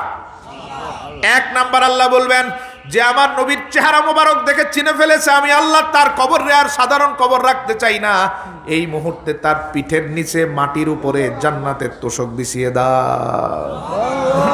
খুশি না বেজার? আওয়াজে মনে হয় খুশি না আপনারা? জান্নাতের তোশক চিনেন তো? মাটির উপরে জান্নাতের তোশক চলে আসছে, 1 নাম্বার নিয়ামত। আবার 2 নাম্বার নিয়ামত মুসলিমের বর্ণনায় নবী বলেন ওয়া আলবিসুহু মিনাল জান্নাহ, আল্লাহর হাবিবরে চিনার সাথে সাথে আমার আল্লাহ ডাক দিয়ে ফেরেশতাদের বলবেন আমার নূরের নবীর সাথে যার সম্পর্ক ঠিক, আমি আল্লাহ তারে কবরে আর সাধারণ দেখতে চাই না, কম দামি কাফনের কাপড়গুলো তার শরীরে থাক আমি দেখতে চাই না, কম দামি কাফনের কাপড়গুলো টান দিয়ে ছিঁড়ে খুলে ফেলে দাও, তার এই দামি শরীরটা আবৃত করার জন্য জান্নাতের পোশাক নিয়ে আসো। তোশকটা কোন জায়গার? বলেন বলেন, তোশক কোন জায়গার? জামা কোন জায়গার? 3 নাম্বারের পর আল্লাহ বলবেন ওয়াসি কবরাহু মাদা বাসারি, ওয়াসি কবরাহু মাদা বাসারি। এখন তো 3.5 হাত বাই 2.25 হাতের কবর, 3.5 হাত বাই, ছোট্ট না অনেক? কি বলেন? আল্লাহর হাবিব যদি চিনতে পারেন, 3 নাম্বার নিয়ামত আল্লাহ বলবেন এত সংকীর্ণ কবরে আমার দামি বান্দারে আমি দেখতে চাই না, তার 2 চোখের দৃষ্টি যত দূরে যায় কবরটারে তত বড় বানায় দাও। নিয়ামত আছে না নাই? আছে। কবরে রাসূলের রহমত আছে না নাই? আছে। ওমা আরসালনাকা ইল্লা রাহমাতাল লিল আলামিন, কবরে আছে তো রহমত।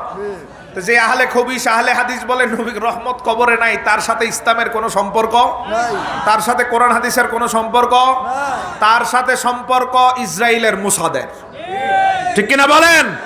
এদের কোনো কার্যক্রম পূর্ণভূমি সিলেট সহ বাংলাদেশে চলতে পারে না। তো ঈমান যতক্ষণ থাকবে ততক্ষণ এদের সাথে আমাদের আপোষের সুযোগ নাই। ঈমান বাঁচাও, দেশও বাঁচাও, ঈমানকেও বাঁচাতে হবে, এই ভূখণ্ড থেকে খবিসদেরকে বিতাড়িত করে পবিত্র ভূমিটাকেও বাঁচাতে হবে, ঠিক কিনা বলেন? শুধু মাহফিলেই ঠিক, মাহফিলের পরেও ঠিক থাকবে তো ইনশাআল্লাহ? এদের কোনো কার্যক্রম চলতে দেওয়া যায় না। আল্লাহ কবুল করো, বলেন আমিন। 3 নাম্বার নিয়ামতের পরে আবার 4 নাম্বার নিয়ামত, সহিহ মুসলিমের হাদিস, আল্লাহ বলেন ওয়ানাবির কবরাহু বিনুরিল জান্নাহ। কবর তো অনেক বড় হয়ে গেল, চোখ কত দূরে যায় দেখেন, আমরা আসমানটারও দেখি, চোখ দিয়ে দেখি না, তার মানে এত বড় কবর হয়ে যাবে আপনার। সুবহানাল্লাহ, কোন খুশি না বেজার? নবীরে দেখার কারণে জান্নাতের তোশক, জান্নাতের পোশাক, কবরটা হয়ে গেল দৃষ্টি পরিমাণ বড়, চতুর্দিকে এত বড় কবর আলোকিত করার জন্য লাগবে লাইটিং। আল্লাহ বলে দিবেন, আল্লাহই বলবেন, কোনো পেরেশানি নেই, আল্লাহ বলবেন তার কবরে আলোকিত করার জন্য সব লাইটিং গুলো জান্নাত থেকে নিয়ে আসো। কবরটারে জান্নাতের একটা টুকরা বানায় দিবেন আল্লাহ। সুবহানাল্লাহ, কোন রহমত আছে না নাই? ওমা আরসালনাকা ইল্লা রাহমাতাল লিল আলামিন। আবার 5 নাম্বার রহমত, রব্বুল আলামিন বলবেন নাম কানা উমাতিল আরুস। আল্লাহ বলবেন 3টার সময় গভীর রজনী, পিনপতন নীরবতা, পুরা বিশ্বনাথবাসী ঘুমায়, পুরা সিলেটবাসী ঘুমায়, বাংলাদেশ ঘুমায়, পৃথিবী ঘুমায়, যার যখন সময় হয়। কিন্তু আমার মায়ার কিছু বান্দা এমন থাকে, মানুষ যখন ঘুমায়, পৃথিবী যখন নিস্তব্ধ হয়, তাহাজ্জুদের মুসল্লায় সে তত স্তব্ধতা থাকে। সুবহানাল্লাহ। আল্লাহ তাদেরকে বলবেন তুমি ঘুমাইতে পারো নাই, তারা ঘুমাইছিল, তুমি তখন জাগ্রত থেকে কান্না করে করে আমার দরবারে মোনাজাত দিতা। মানুষ যখন ঘুমাতো তুমি তখন তাহাজ্জুদের মুসল্লায় দাঁড়িয়ে থাকতা। মানুষ যখন ঘুমাতো তুমি তখন আল্লাহর কালাম, আমার কালাম, কোরআন টেনে নিয়ে পড়তে থাকতা। তুমি ঘুমাইতে পারো নাই, এজন্য আল্লাহ নিজে কবরে কিছু বান্দারে ঘুম পাড়ায় দিবে। ঘুম পাড়াইবেন কে? বুঝেন বুঝেন, ঘুম পাড়াবেন কে? তুমি যে বলেন মা যেমন তার শিশুরে ঘুম পাড়ায়, আল্লাহ তেমন বান্দারে কবরে ঘুম পাড়াইবে। আল্লাহ কেমনে বলবেন? আল্লাহ বলবেন জড়িয়ে ধরে ঘুম পাড়ানো না, আল্লাহ বলবেন নাম নাম নাম, ঘুমাও ঘুমাও ঘুমাও। সুবহানাল্লাহ। 4 নাম্বার নিয়ামত, 5 নাম্বার নিয়ামত, আল্লাহ রাব্বুল আলামিন এবার এত কিছুর পরে এরপরে আবার বলবেন ঘুম থেকে ওঠার পরে যাতে তার বান্দার ক্ষুধা যাতে নিবারিত, ক্ষুধা যাতে না লাগে, এজন্য আমার বান্দার হাতের কাছে জান্নাতের খাবারগুলো রেখে দাও, তার পছন্দের খাবার। সুবহানাল্লাহ। রিজিক আছে না নাই? শহীদদের রিজিক থাকবে, নবীদের রিজিক থাকবে, আল্লাহর নির্বাচিত ইমানদার বান্দা যারা নবীরে দেখে চিনবে তাদের কবরেও রিজিক থাকবে। 5টা গেল, এবার 6 নাম্বার। আল্লাহ বলে এত কিছু দিলাম, কলিজা তো ঠান্ডা হচ্ছে না। সুবহানাল্লাহ কোন? কলিজা ঠান্ডা হচ্ছে। কলিজা ঠান্ডা হবে কিভাবে আল্লাহ রাব্বুল আলামিন ভালো করে জানেন। এজন্য 6 নাম্বার আদেশটা দিবেন, ওয়াফতাহু লাহু বাবান ইলাল জান্নাহ। এই বান্দার কলিজাটারে ঠান্ডা করার জন্য লাগবে জান্নাতের বাতাস। সুবহানাল্লাহ কোন? লাগবে জান্নাতের বাতাস। এজন্য আল্লাহ বলবেন তার কবর থেকে এই মুহূর্তে জান্নাত পর্যন্ত দরজা খুলে দাও। বান্দা কবরে শুয়ে শুয়ে জান্নাতের নিয়ামতগুলো দেখবে, জান্নাতের মৃদু বাতাস বান্দার শরীরটারে ঠান্ডা করে দিবে। এগুলো হচ্ছে আমার রাসূলকে দেখার নিয়ামত। নবীরে দেখলে রহমতগুলো কবরে চলে আসবে। সুবহানাল্লাহ। রাসূলের রহমত আছে না নাই? 2 নাম্বার শেষ, আবার 3 নাম্বার। কবর থেকে আল্লাহ আমাদের নিবেন কই? সবাই বলেন। সেখানে মনে হয় নবীর রহমত থাকবে না? থাকবে? কথা বলেন, সবাই বলেন। কারা কারা থাকবে না পক্ষে হাত তোলেন তো। থাকবে কই আবার হাত তোলে? ভাই থাকবে কইলে আর হাত উঠান কেন? আমি বলতেছি কারা কারা থাকবে না এই পক্ষে হাত তোলেন। আলহামদুলিল্লাহ। রাসূলের রহমত থাকবে কিনা? এবার আমি ঘুমটাওয়ালারে চিনাই দেই। এক ঘুমটাওয়ালা, নাম আব্দুর রাজ্জাক বিন ইউসুফ। নাম শুনছেন? কুলাঙ্গারের নাম শোনেন নাই? আপনাদের ফেন্সুগুঞ্জ একবার দোলাই দিছিল, গাড়িটারে ভাঙিয়ে দিছিল। এইটাই ঠিক, ঠিক কিনা বলেন? যে বেঈমান তার সাথে কোনো আপোষ। ওই বেঈমানটা বলে নবী কিয়ামতের মাঠে উম্মতের কি উপকার করবে, নিজেই নাকি ফেল ফেল করে তাকিয়ে থাকবে। আরো আস্তে কোন নাউজুবিল্লাহ। এ বুঝাতে চাচ্ছে কিয়ামতের মাঠে রাসূলের কোনো রহমত থাকবে না। নাউজুবিল্লাহ কোন? বরং দুনিয়ার থেকে বেশি রহমত থাকবে কবর জগতে। কবর জগৎ থেকে 1000 গুণ বেশি রহমত আমার রাসূলের থাকবে হাশরের মাঠে। কবরে ফাতেমারও চিনবে না, হাসরে ফাতেমারও চিনবে না, উম্মতরও চিনবে না, নিজেই নাকি ফেরেশান থাকবে। আবার বলেন নাউজুবিল্লাহ। এই আহলে খবিসের সাথে কোরআন হাদিসের সম্পর্ক আছে? ইমানের সম্পর্ক আছে? ওদের সাথে সম্পর্ক ইসরাইলের। কার? ওদের সাথে সম্পর্ক মোসাদের, ওদের সাথে সম্পর্ক ভারতের রয়। আল্লাহ হেদায়েত দাও, বলেন আমিন। কবরে রহমত আছে না নাই? এটাই ওমা আরসালনাকা ইল্লা রাহমাতাল লিল আলামিন। দুনিয়াতে রহমত আছে না নাই? হাসরে রহমত আছে না নাই? হাসরের 5টা বড় বড় রহমতের কথা বলি। আল্লাহর হাবিব সাল্লাল্লাহু আলাইহি সাল্লাম বিভিন্ন হাদিসে বলেছেন কিভাবে রহমত করবেন আমার রাসূল। 1 নাম্বার রহমত, নবীজি বলেন হাসরের মাঠ বিচারটা এখনো কায়েম হয় নাই। ইউদাউলিল আম্বিয়াই মানাবিরু মিন নূর। পুরা হাসরের মাঠটা জুড়ে রব্বুল আলামিন তাম দুনিয়ার মানুষগুলোর একত্রিত করবেন। আদম থেকে শুরু করে কিয়ামত পর্যন্ত সবাই একত্রিত করবেন। 2,24,000 নবীর জন্য চতুর্পাশে নূরের চেয়ার রাখবেন। সুবহানাল্লাহ কোন? মানাবিরু মিন নূর, নূরের চেয়ার রাখবেন। আদমের জন্য একটা চেয়ার, ঈসার জন্য, মূসার জন্য, হারুন আলাইহিস সালাম, ইব্রাহিম আলাইহিস সালাম, এভাবে সব নবীর নাম খোদাই করে করে চেয়ার। আর সবচেয়ে বড় চেয়ারটা রাখবেন মুহাম্মাদুর রাসূলুল্লাহ সাল্লাল্লাহু আলাইহি ওয়াসাল্লাম। কারণ তিনি সব নবীরও, সব নবীর, সব রাসূলেরও। আল্লাহর হাবিব কি বলেন? ইয়াজলিসুনা আলাইহা। হাসরের ময়দানে রব্বুল আলামিন 2 লক্ষ অথবা 1,24,000 পয়গম্বরের জন্য চেয়ার রাখবেন। খেয়াল করে শুনবেন, মনোযোগ ঠিক রাখবেন। রাসূল বলেন চেয়ারটা দেখার পরে সব নবী গিয়ে তাদের চেয়ারে বসে যাবে। ইয়াবকা মিম্বারি, একটা মাত্র চেয়ার খালি থাকবে, সেই চেয়ারটা আমি নবীর চেয়ার, আমি বসবো না। সুবহানাল্লাহ কোন? রব্বুল আলামিন জিজ্ঞেস করবেন হাবিব সব নবী বসে গেল, আপনি কেন বসেন নাই? নবীজি সাল্লাল্লাহু আলাইহি সাল্লাম তখন আমার আল্লাহরে বলবেন উম্মতি উম্মতি। আল্লাহ এই সামনে থাকা উম্মতগুলোর জন্য আমি বসতে পারি নাই। আল্লাহ রাব্বুল আলামিন বলবেন কি আবেদন আপনার বলেন, কারণ আমি সূরা দুহাতে আপনার সাথে ওয়াদা করেছি ওয়ালা সাউফা ইউতিকা রাব্বুকা ফাতারদা। আপনি কিয়ামতের ময়দানে যতক্ষণ খুশি না হবেন ততক্ষণ আমি আল্লাহর দেওয়া বন্ধ হবে না। সুবহানাল্লাহ কোন? হ্যাঁ বলেন বলেন। আলহামদুলিল্লাহ। সম্মানিত হাজিরিন, আমাদের মধ্যে উপস্থিত হয়েছেন আজকের মাহফিলের সম্মানিত বিশেষ বক্তা হযরত মাওলানা আব্দুল আহাদ জিহাদি সাহেব। হুজুরের বয়ানের পরপর ইনশাআল্লাহ জিহাদি সাহেবকে বয়ানের সুযোগ দেওয়া হবে।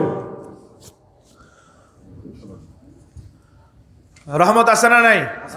নাই নাই, আওয়াজ যায় এমন দুর্বল রে ভাই। রহমত আছে না নাই?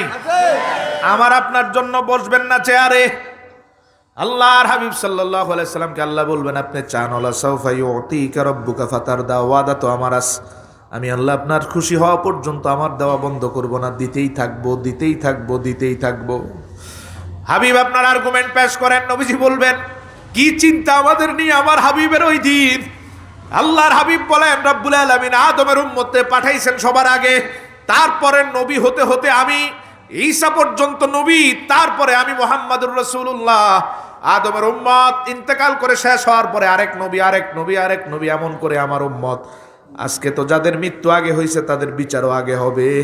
আদম থেকে ঈসা পর্যন্ত দীর্ঘ বিচারের পরে আমার উম্মতের বিচার। সূর্যটা এক হাত অথবা এক বিগত মাথার উপর নিয়ে এত সময় আমার উম্মত দাঁড়িয়ে থাকতে পারবে না। এজন্য আমি চাই আদমের উম্মত আসছে সবার আগে, কিন্তু আমি নবীর উম্মত আসছে সবার শেষে, কিন্তু বিচার করতে হবে আদমের উম্মতেরও আগে। রহমত নাই? জোরে বলেন রহমত আছে না নাই? এবার আল্লাহ কি বলবেন? আখির উম্মাতাহুম। আল্লাহ রাব্বুল আলামিন বলবেন জিবরিল আমিন সহ ফেরেশতা যারা দায়িত্বে থাকবে তাদের দিয়ে ডাক দিয়ে বলবেন সব নবীর উম্মতরে পিছনে দিয়ে দাও, নূর নবীর উম্মতরে সামনে নিয়ে আসো। আমার হাবিবের ইচ্ছা অনুযায়ী রাসূলের উম্মত দিয়ে আমি আল্লাহ বিচার শুরু করব। কষ্ট হবে আমাদের, আর্গুমেন্ট পেশ করবেন নবীজি। কোন নবী তার উম্মতের কথা মনে রাখবেন না, স্পষ্ট হাদিসের স্টেটমেন্ট। নবীজি আমাদের কথা ভুলবেন না। যেখানে সবাই ভুলে যায় সেখানেও তিনি ভুলবেন না। যেখানে বাবা তার সন্তানকে ভুলে যায়, মা তার সন্তানকে ভুলে যায়, স্বামী তার স্ত্রীরে ভুলে যায়। ইয়াউমা ইয়াফিরুল মারউ মিন আখিহি ওয়া উম্মিহি ওয়া আবিহি ওয়া সাহিবাতিহি ওয়া বানি। আল্লাহ বলবেন মা ভুলে যাবে, সন্তান ভুলে যাবে, বাবা ভুলে যাবে, ভাই ভুলে যাবে, কেউ মনে রাখবে না, কেউ মনে রাখবে না। আপনার এই বডিটাও আপনারে মনে রাখবে না, হাতগুলো আপনার বিরুদ্ধে যাবে, চোখ দুইটা আপনার বিরুদ্ধে কথা বলবে, আপনার নিজের তৈরি করা ঘরের জায়গাটা আপনার বিরুদ্ধে বলবে। সব যখন বিরুদ্ধে চলে যাবে উম্মতে মুহাম্মদী দেখবে নূর নবীজি তার পক্ষে আল্লাহর দরবারে কথা বলছে। এজন্য তিনি সবার থেকে বেশি আপন, মায়ের থেকেও বেশি, সন্তানের থেকেও বেশি, বাবার থেকেও বেশি, নিজের জীবন থেকেও বেশি। একটা সময় আপনার বডিটা আপনার বিরুদ্ধে যাবে। আল-ইয়াওমা নাখতিমু আলা আফওয়াহিহিম ওয়া তুকাল্লিমুনা আইদিহিম ওয়া তাশহাদু আরজুলুহুম। হাত বলবে আল্লাহ আমারে ব্যবহার করে সুদের লেনদেন করেছে, আপনি তারে শাস্তি দেন। কে বলবে? আপনার হাত। আপনার হাত আপনার বিরুদ্ধে বলতেছে, খেয়াল করছেন? আল্লাহ এই মানুষটা আমারে ব্যবহার করে সুদের লেনদেন করছে, সাক্ষী দেন। চোখ বলবে আল্লাহ মুখে তো তালা, সব খুলে দিবে। ওয়া তুকাল্লিমুনা আইদিহিম, হাত কথা বলবে। চোখ বলবে আল্লাহ আমারে ব্যবহার করে সিনেমা থিয়েটার দেখতো, বেগানা নারীর দিকে তাকিয়ে থাকতো, অশ্লীলতা দেখতো, পর্ণাসক্ত হয়েছে। আল্লাহ আপনি আমি এই চোখগুলো সাক্ষী দিচ্ছি সে অপরাধী, আপনি তারে শাস্তি দেন। তা আপনার চোখও আপনার না, আপনার হাতও আপনার না। কোরআন বলছে আপনার নিজের ক্রয়কৃত সবচেয়ে আপন জায়গা যার উপর বাড়ি করেছেন ওই জায়গাটাও আপনার না। জায়গাটা বলবে আল্লাহ আমার উপর দাঁড়িয়ে দাঁড়িয়ে মিথ্যা বলেছে, আমার উপর দাঁড়িয়ে জিনা করেছে, খারাপ চিন্তা করেছে, পরিকল্পনা করেছে, অমুক সময় অমুকটা করবে, এই সময় এটা করবে, রাতে এটা করবে, দিনে এটা করবে, সব পরিকল্পনা ফাঁস করে দিবে। জায়গা আপনার কিনা, আপনার করা বাড়ির জায়গা। আবার একটা জায়গা আপনার পক্ষে দাঁড়াবে, সুবহানাল্লাহ কর। তো নিজের বাড়ির জায়গাটা আসলে আপনার আপন না রে ভাই। কোনটা আপন? রাসূল হাদিসে বলছেন ইন্না হাযাল আবদ ইয়াসজুদু আলাইয়া ওয়া ইয়ারকাউ আলাইয়া ফাগফির লাহু। আল্লাহর কাছে একটা জায়গা বলবে আল্লাহ আমার এই অংশের উপর দাঁড়িয়ে সেজদা দিছে, আমার এই অংশের উপর দাঁড়িয়ে রুকু করছে, আপনি তারে মাফ করে দেন। মসজিদের জায়গা কিসের জায়গা? বাড়ির জায়গাটারে আপন মনে করেন না, এর থেকেও আপন মসজিদের জায়গাটা। যেই দিন আপনার জায়গা আপনারে ভুলে যাবে, ওই দিন মসজিদের জায়গা আপনার পক্ষে কথা বলবে। আমার বলার উদ্দেশ্য হচ্ছে, সবাই ভুলে গেল, হাত ভুলে গেল, পা ভুলে গেল, সবাই ভুলে গেল, মা ভুলে গেল, বাবা ভুলে গেল, কিন্তু রাহমাতুল্লিল আলামিন আমাদের ভুলেন না। এই জন্য তিনি সবচেয়ে বেশি আপন, নিজের জানের চেয়ে ওই জন্য আপন। জানটাও বেঈমানি করতে পারে, নবী কখনো আমাদের বিরুদ্ধে যাবেন না। রহমত আছে না নাই?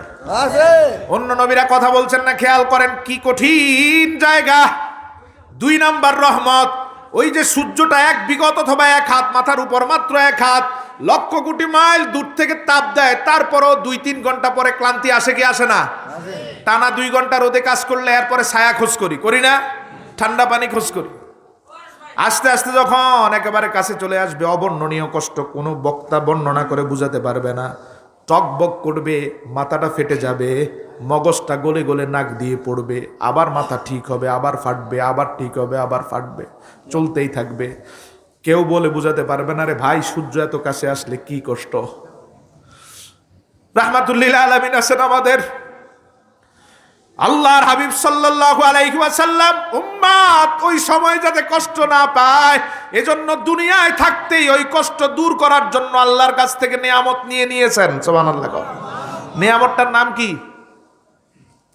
কি নাম? একজন বলেন তো, একজন বলেন। আরে ভাই, একজনও নাই পুরা মাঠে। যেই নিয়ামতটা দিয়ে আমার আপনারে শান্তি দিবেন, 1 হাত মাথার উপর সূর্যের তাপটারে ম্লান করে দিবেন, নিয়ামতটার নাম কি? হ্যাঁ, কি? না না না, আলহামদুলিল্লাহ। কে বলছেন? হাত তোলেন তো। দাঁড়াও দাঁড়াও দাঁড়াও, কি নাম তোমার? হ্যাঁ, আল্লাহ তারে কবুল করুক, বলে না আমিন। এই পুরা মাঠে একটা ছেলে বলতে পারছে। সূরা নাজিল করছেন আল্লাহ ওই নিয়ামতের নামে, ইন্না আ'তাইনাকাল কাউসার। লাগবে কিয়ামতের মাঠে, আমার নবী দুনিয়ায় থাকতে নিয়ে নিছেন। আল্লাহ বলেন আপনারে কাউসার দিয়ে, কথা কন, দিব নাকি দিলাম? আ'তাইনাকা, দিয়ে দিয়েছি। সুবহানাল্লাহ বলেন। হাউজে কাউসার, হাউজে কাউসার বিশাল এক হাউস। কত বড় হাউস? বুখারীর বর্ণনায় নবীজি বলেন, আদম থেকে আয়লা।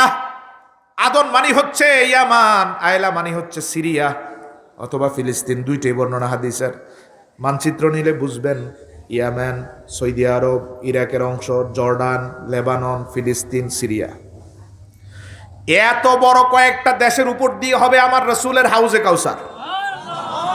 মনে করছেন ছোট্ট একটা কূপ দিবেন? না, এত বিশাল কূপের মালিক বানায় দিবেন আল্লাহ।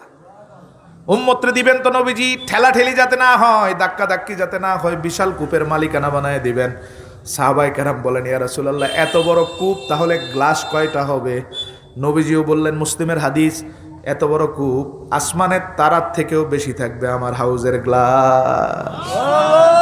আসমানের তারা যেমন কেউ গুনতে পারে না, জানে শুধু আল্লাহ। কে?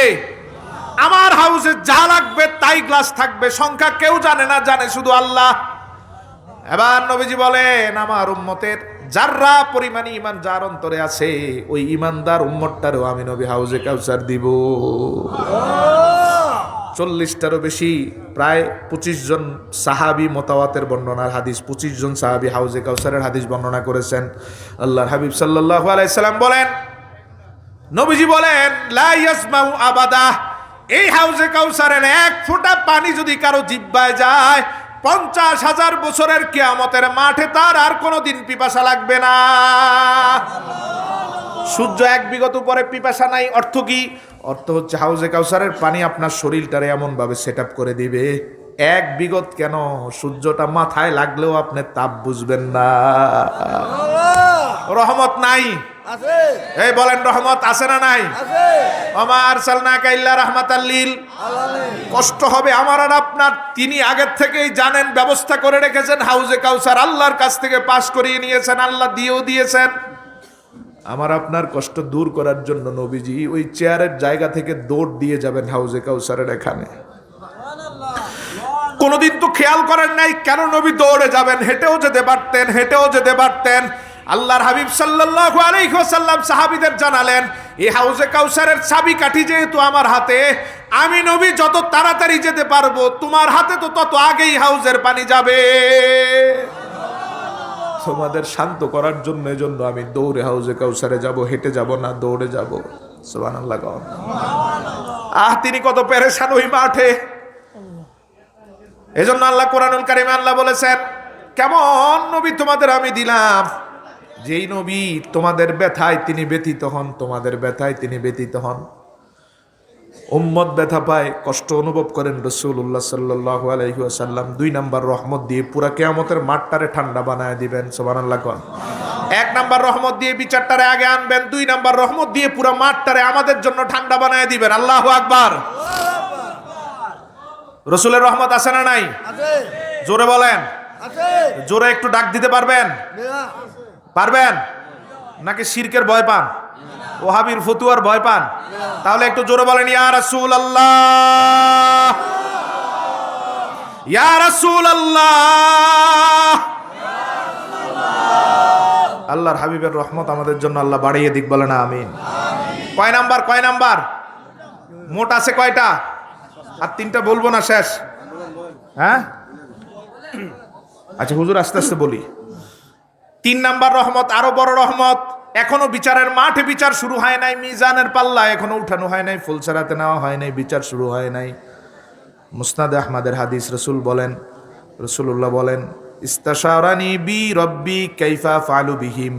খেয়াল করেন খুব, ওই ময়দানে নবীদের অবস্থা কি হবে। বুখারীর হাদিসে নবী বলে দিয়েছেন, সব নবী ওই ময়দানে তাকিয়ে থাকবে মাটির দিকে, কেউ আমার আল্লাহর দিকে তাকাতে পারবে না, চেহারার দিকে, আল্লাহর চেহারার দিকে কেউ তাকাতে পারবে না। নবীরা বলবে, ইন্না রাব্বি কাদ গাদিবাল ইয়াওমা গাদাবান শাদীদান লাম ইয়াগদাব মিসলাহু ক্বাবলাহু ওয়া লা ইয়াগদাব মিসলাহু বা'দা। আদমের কাছে আমরা সবাই যাব, আদম বলবেন, এমন রাগ আমার আল্লাহর আমি কখনো দেখি নাই, পারবো না আল্লাহর সাথে কথা বলতে, আল্লাহর দিকে তাকাতে। আদম বলবে, ইব্রাহিমের কাছে যাও, নূহের কাছে যাও, যাবো, তারা বলবেন পারবো না। নূহ পাঠাবেন ইব্রাহিমের কাছে, ইব্রাহিম আলাইহিস সালামের কাছে গিয়ে যাওয়ার পরে বলবেন পারবো না। মুসার কাছে যাও, মুসা আলাইহিস সালাম বলবেন ঈসার কাছে যাও, কেউ দায়িত্ব নেন না, সবাই নিচের দিকে তাকিয়ে আছেন, নাফসি নাফসি বলছেন। কি বলছেন? তাকায় আছেন কোন দিকে? সবাই তাকিয়ে থাকবেন নিচের দিকে। আমার বলার উদ্দেশ্য এখানে এইটা, সব নবী তাকিয়ে থাকবেন নিচের দিকে আর বলবেন নাফসি নাফসি। আর মুসনাদ আহমদের হাদিসে নবী ব্যতিক্রম বলেন, রাসূল বলেন, যেই ময়দানে সব নবী তাকিয়ে থাকবে নিচের দিকে, কেউ আমার আল্লাহর দিকে তাকাতে পারবে না, ওই ময়দানে আমি রাসূল তাকিয়ে থাকবো আল্লাহর দিকে, আল্লাহ তাকাবেন আমার দিকে। কি বড় নিয়ামত আমার আল্লাহ আল্লাহর হাবিবরে দিবেন। ইস্তাশারানি বি রাব্বি কাইফা ফালু বিহিম। আল্লাহ আমার সাথে পরামর্শ করবেন। ও ভাই, শব্দটার দিকে খেয়াল করেন, পরামর্শ করবেন। আমার আল্লাহর তো পরামর্শের দরকার হয় না। যিনি হও বললে হয়ে যায়, কোন বললে হয়ে যায়, তিনি পরামর্শ করবেন। নবীজির কাছে আল্লাহ জানতে চাইবেন, কাইফা ফালু বিহিম, আপনার উম্মতের সাথে কেমন ব্যবহার করলে খুশি, আপনি বলে দেন আগেই। আল্লাহর হাবিব বলেন, কামা শিতা ইয়া রাব। নবীজি নিজে কোনো কথা ফয়সালা দিবেন না, নবী বলবেন, আমি আমার উম্মত গুলারে আপনার রহমতের হাতে সুপর্দ করে দিলাম, আপনি যেমন ব্যবহার করেন আমি তেমনটাই খুশি। আবার আল্লাহ জানতে চাইবেন, কাইফা ফালু বিহিম, কেমন করলে খুশি। নবী আবার বলবেন, কামা শিতা ইয়া রাব। ও মাবুদ, আপনার বান্দা আমার উম্মত, এরা তো আপনি সৃষ্টি করেছেন, এজন্য আপনি যেমনটা করেন তাতেই খুশি। এবার নবীজিকে আল্লাহ বলবেন, বুখারীতে বর্ণনাটি এসেছে, আল্লাহ বলবেন, আপনি তো চলে যাবেন জান্নাতে, আপনার সাথে আমি 70,000কে নেওয়ার সুযোগ দিলাম। লাইসা আলাইহিম হিসাবুন ওয়ালা আযাব, এদের হিসাবও নাই, আযাবও নাই, বিনা হিসাবে 70,000 আপনার উম্মতি শুধু জান্নাতে যাবে। সুবহানাল্লাহ। কত হাজার? খুশি না বেজার? খুশি না বেজার? নবী খুশি হন নাই, নবী খুশি হন নাই। আল্লাহর হাবিব বলেন, আমি আল্লাহর দিকে তাকায় থাকবো, কোনো কথা বলবো না। আল্লাহ বুঝতে পারবেন আমার হাবিব চান বিনা হিসাবে জান্নাতের তালিকাটা যাতে আরো বড় করে দেই, 70,000 নয়, যাতে আরো বড় করে দেই। রব্বুল আলামিন এটা বুঝার পরে হাবিবকে বলবেন, 70,000টারে 70 ভাগ করেন। আমি শুধু হাদিসের অনুবাদটা বলি, একদম সহি হাদিস, বুখারীর শর্তে সহি হাদিস। রাসূলুল্লাহ বলেন, আমার আল্লাহ সুবহানাহু ওয়া তাআলা বলবেন 70 ভাগ করেন 70,000কে, 1000 করে প্রতি ভাগে। বুঝেন তো? এভাবে 70টা ভাগ করে আবার আল্লাহ বলবেন, প্রত্যেক ভাগের সাথে আবার 70,000 করে করে নিয়ে যান। বিড়ালের মতো বলেন সুবহানাল্লাহ। কি সংখ্যা চলে গেছে জানেন আপনি মাথার উপর দিয়ে? 70,000-কে 70 ভাগ করে, প্রত্যেক ভাগের সাথে আবার 70,000 করে। খুশি না বেজার? বেঈমানের মতো কি বলবেন রহমত নাই? বরং আহলে হাদিস আহলে খবিসের সাথে ইসলামের সম্পর্ক, এজন্য এরা রাসূলের রহমত খুঁজে পায় না। বুখারীর হাদিসের পর এবার মুসনাদে আহমদের হাদিস, রাসূল বলেন এরপর একটা শব্দ বলবো, একটা শব্দ, একটা শব্দের দাম আমার আল্লাহর কাছে কত বেশি। নবীজি বলবেন ইস্তাজিদিনি, আল্লাহ আমি চাই বিনা হিসাবে জান্নাতের তালিকাটা দয়া করে আরো বড় করে দেন। হিসাবও নাই, আযাবও নাই, মিজানও নাই, ফুলসারাতে নাই, সরাসরি নবীর সাথে জান্নাতে। আল্লাহ নিজে বলবেন লাইসা আলাইহিম হিসাবুন ওয়ালা আযাব, বুখারীর শব্দ এটা, রাসূল বলছেন এদের কোনো হিসাব নাই, কোনো আযাব নাই। নবী বলছেন একটা শব্দ, আল্লাহ দয়া করে এই তালিকাটারে বাড়ায় দেন। আমার হাবিব সাল্লাল্লাহু আলাইহি সাল্লাম এই এক শব্দ বলার কারণে আমার আল্লাহ এত খুশি হবেন। আগে তো 1000 দিয়ে দিয়ে ভাগ করেছেন, এবার আল্লাহ বলবেন এই যে বিশাল সংখ্যা চলে গেছে, এবার 1000 নয়, প্রতি একজনকে আলাদা করেন, এক একজনকে আলাদা করেন, প্রত্যেক জনের সাথে 70,000 করে আবার নিয়ে যান। তিরমিজির হাদিসে রাসূল সংখ্যাটা বলে দিয়েছেন, এমন করে করে হিসাববিহীন আমার রহমতের কারণে আমি রাসূলের 3 ভাগের 1 ভাগ উম্মত জান্নাতে চলে যাবে। রহমত আছে না নাই? ওমা আরসালনাকা ইল্লা রাহমাতাল লিল আলামিন। দুনিয়ার থেকেও বেশি কবরে, কবরের থেকেও বেশি, কোথাও আমাদের তিনি ভুলেন না, কোথাও ভুলে যাবেন না। উম্মত থেকে বিমুখ আমার নবী কখনো হন নাই, হবেনও না। 3 নাম্বার রহমতের কারণে 3 ভাগের 1 ভাগ, আর বাকি থাকবে কয় ভাগ? বাকি থাকবে কয় ভাগ? নবী এদেরকে ফেলে চলে যাবেন? হ্যাঁ, এদেরকে ফেলে চলে যাবেন না? না ভাই, দেখেন কিভাবে কি করেন। 4 নাম্বার রহমত, তিরমিজির সহিহ হাদিসের বর্ণনা, আনাস ইবনে মালিক রাসূলের কাছে আসলেন, এসে বললেন সাআলতুন নবিয়্য সাল্লাল্লাহু আলাইহি ওয়াসাল্লাম আইয়াশফা লি ইয়াউমাল কিয়ামাহ। নূর নবীজির কাছে এসে আনাস বলেন, ও নবী, আমি আপনার 10 বছরের খাদেম, প্রিয় সাহাবী, আমি বড় ভয় পাই কিয়ামতের মাঠে আমার নাজাত আল্লাহ রাখবেন কিনা। যদি কোথাও আটকে যাই, আমি আপনার কদমে আরজি পেশ করি, আপনার কাছে চাই আপনি সুপারিশ করে আমারে নাজাত দিয়ে দিবেন। কি করবেন? কি করবেন? সুপারিশ। কি করবেন? শাফাআত শব্দটা কি? আরবি শাফাআত, বাংলা সুপারিশ। নবীর আছে না নাই? এই শাফাআতের অধিকার আমার রাসূলের আছে না নাই? আসতে বলতেছেন নাকি আব্দুর রাজ্জাকের ফয়জন আপনার শরীরে আছে কিছু? আব্দুর রাজ্জাকরা মনে করে নবীর কোনো সুপারিশ নাই। আল্লাহর হাবিবের শাফাআত আছে না নাই? আমি 2টা হাদিস বলি, শুধু একটা বুখারীর। রাসূল বলেন লিকুল্লি নাবিয়্যিন দাওয়াতুম মুস্তাজাবা, প্রত্যেক নবীর জন্য আল্লাহ সুবহানাহু ওয়া তাআলা বড় আকারের একটা দাওয়ায়ে মুস্তাজাবা, বললেই কবুল হবে এমন সুযোগ রেখেছেন। রাসূল বলেন 2,24,000 নবীদের সব নবী এই সুযোগটা দুনিয়াতে নিয়ে নিয়েছেন। আল্লাহর হাবিব বলেন আমি নেই নাই, আমারটাই শুধু বাকি আছে। আমি এখনো আমার সুযোগটারে কাজে লাগাই নাই, আমারটা রয়ে গেছে, আমি দুনিয়াতে লাগাবো না। সাহাবায়ে কেরাম বলেন ইয়া রাসূলুল্লাহ, আপনারটা কখন আপনি আল্লাহর কাছে ব্যবহার করবেন, চাইবেন কখন? রাসূল বলেন শাফাআতান লি উম্মতি ইয়াউমাল কিয়ামাহ, আমার উম্মত আটকে গেলে ওইটার নামই শাফাআত, আমি ওইটা দিয়ে আমার উম্মতরে জান্নাতে নিব। শাফাআত আছে না নাই? শাফাআত আছে না নাই? ওই আহলে হাদিসের সাথে কোরআন হাদিসের কোনো সম্পর্ক? এদের সম্পর্ক ইসরায়েলের সাথে। কার সাথে? এটাতে কোনো সন্দেহ আছে নাই? দেখবেন এখনকার আহলে হাদিসের শায়েখরা ইসরায়েলের হামাসের যোদ্ধারা কেন যুদ্ধ করে এর বিরুদ্ধে ফতুয়াবাজি করে। ওরা দিন নাই, রাত নাই, ঘুম নাই, নিদ্রা নাই, পাথরে মাথা দিয়ে বছরের পর বছর মাথা রেখে বাইতুল মাকদাসকে বিজয় করার জন্য যুদ্ধ করে, আর এসি রুমে বসে ইসরায়েলের দালাল রায়দের বিরুদ্ধে ফতুয়াবাজি করে। এদের সাথে কোরআন হাদিসের কোনো সম্পর্ক? এদের সম্পর্ক ইসরায়েলের সাথে। কার সাথে? আনাস ইবনে মালিক রাসূলের কাছে এসে বলেন ইয়া রাসূলুল্লাহ, আমি আপনার কাছে শাফাআত চাই। চাইছেন কার কাছে? নবীর কাছে। সাআলতুন নবিয়্য, আলেমরা বুঝবেন, রাসূলের কাছে এসে চাইলেন। কার কাছে চাইলেন? শিরিক করছেন না? শিরিক করছেন না?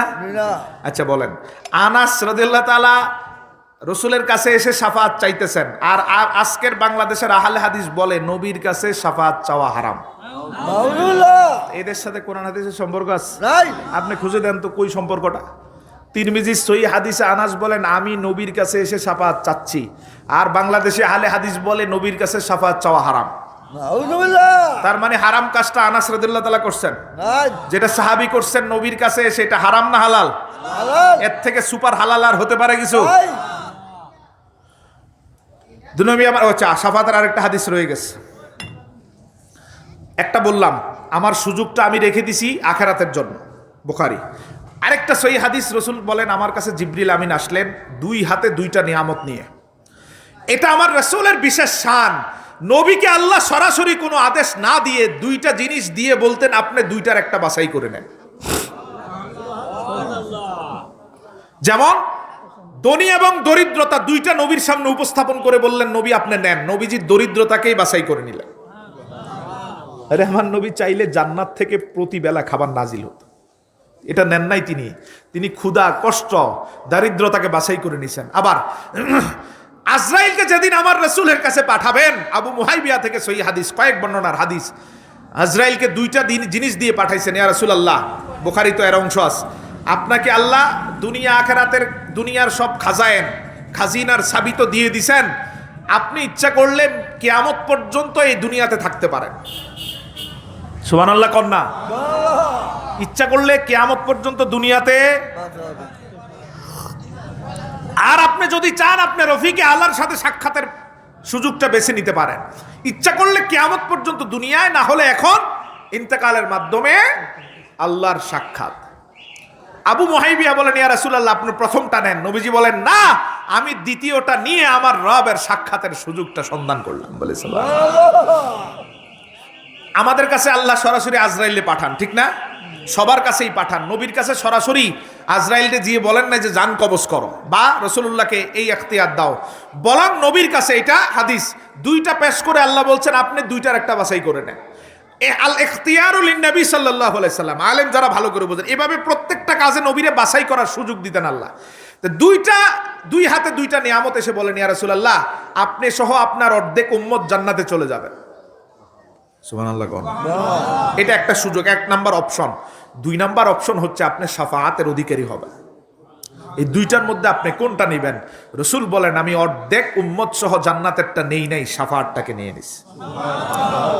সাহাবীদের মনে একটু একটু প্রশ্ন ছিল, ইয়া রাসূলুল্লাহ অর্ধেক উম্মত জান্নাতি, এটা কত বড় সুযোগ। রাসূল বলেন না, আরে আমার শাফাআতের লিমিট কত বেশি আমি জানি, আমার আল্লাহ জানেন। এই শাফাআতের মাধ্যমে সব উম্মতকেই জান্নাতে নিতে পারবে। এখানে তো অর্ধেক, এখানে পুরো উম্মত। সুবহানাল্লাহ কর। আছে না নাই? আছে। আহলে হাদিসের সাথে কোরআন হাদিসের সম্পর্ক নাই। আনাস রাদিয়াল্লাহু তাআলা বলেন নবীর কাছে এসে শাফাআত চাইলাম, হুজুরে নিয়ে আসেন। আল্লাহর হাবিবের কাছে এসে শাফাআত চাইলাম, নবীজি বললেন আনা ফাইলুন, তিরমিজির হাদিস, আমি করব, শুধু তোমার জন্য না সব উম্মতের জন্য করব। আনাস বলেন ইয়া রাসূলুল্লাহ এত বড় বিশাল মাঠে কোথায় আপনারে খুঁজে পাবো? রাসূলুল্লাহ তিনটা স্টেশনের নাম বললেন। ফাতলুবনি ইনদাস সিরাত, সবচেয়ে কঠিন জায়গার নাম ফুলসিরাত। হুজুর কি আসছেন? আমি মনোযোগ দিয়ে দেব, শুধু এই হাদিসটা বলে মনোযোগ দিয়ে দেব। সান্দালি একজন ভাই 500, একজন ভাই 1000, 2000 টাকা। 100 টাকা 200 টাকা। ওর নাম খোয়া তো সময় অভাব সব। ভালো আছেন হুজুর? আসছেন, আমি শেষ করে দেই, শুধু হাদিসটা বলেই শেষ। তিরমিজির, জি একজন মহিলা মুমূর্ষু অবস্থায় দোয়া করতেন ইনশাআল্লাহ। ভাই রাসূলুল্লাহ বলেন আনা ফাইলুন, আমি করব। ফাতলুবনি ইনদাস সিরাত, আমারে খুঁজবা ফুলসিরাতে। রাসূল এমন প্রথম স্টেশনটা বললেন ফুলসিরাত। ও উম্মত, ফুলসিরাত মানে জিসরুন আলান নার, জাহান্নামের উপর একটা ব্রিজ বানাবেন আল্লাহ। কিসের উপর? এটা পার হতে গিয়ে, পার হলে তো সাকসেস, নিচে পড়লে জাহান্নাম, নিচে জাহান্নাম, যেহেতু জাহান্নামের উপর ব্রিজ। আল্লাহর হাবিব সাল্লাল্লাহু আলাইহি সাল্লাম বলেন তোমাদেরকে তো নিয়ে যাবে আল্লাহ এটা পার করার জন্য, গিয়ে দেখবা আমি রাসূল তার আগেই হাজির। আছে না নাই? রহমত আছে না নাই? ফাতলুবনি ইনদাল মিজান, পরের অংশ তিরমিজি সেই হাদিস। এরপরে রাসূল বলেন এরপরে আমারে খুঁজে পাবা মিজানের পাল্লার এখানে, তোমাদেরকে আল্লাহ ওজন পরিমাপ করার জন্য নিয়ে যাওয়ার আগেই দেখবা আমি রাসূল হাজির। আল্লাহর হাবিব বলেন, হাউজে কাউসারে আমি কি করব তা তো জানোই। 3টা স্টেশনের নাম দিয়ে নবীজি আনাসরে বুঝাই দিলেন, ও আনাস, আমারে খোঁজার দরকার নাই, খোঁজার দরকার নাই। ওই ময়দানে আমার উম্মত যেখানে বিপদে পড়বে, প্রত্যেক উম্মত তার বিপদের জায়গায় আমি নবীরে হাজির পেয়ে যাবে। এজন্যই তিনি রাহমাতুল্লিল।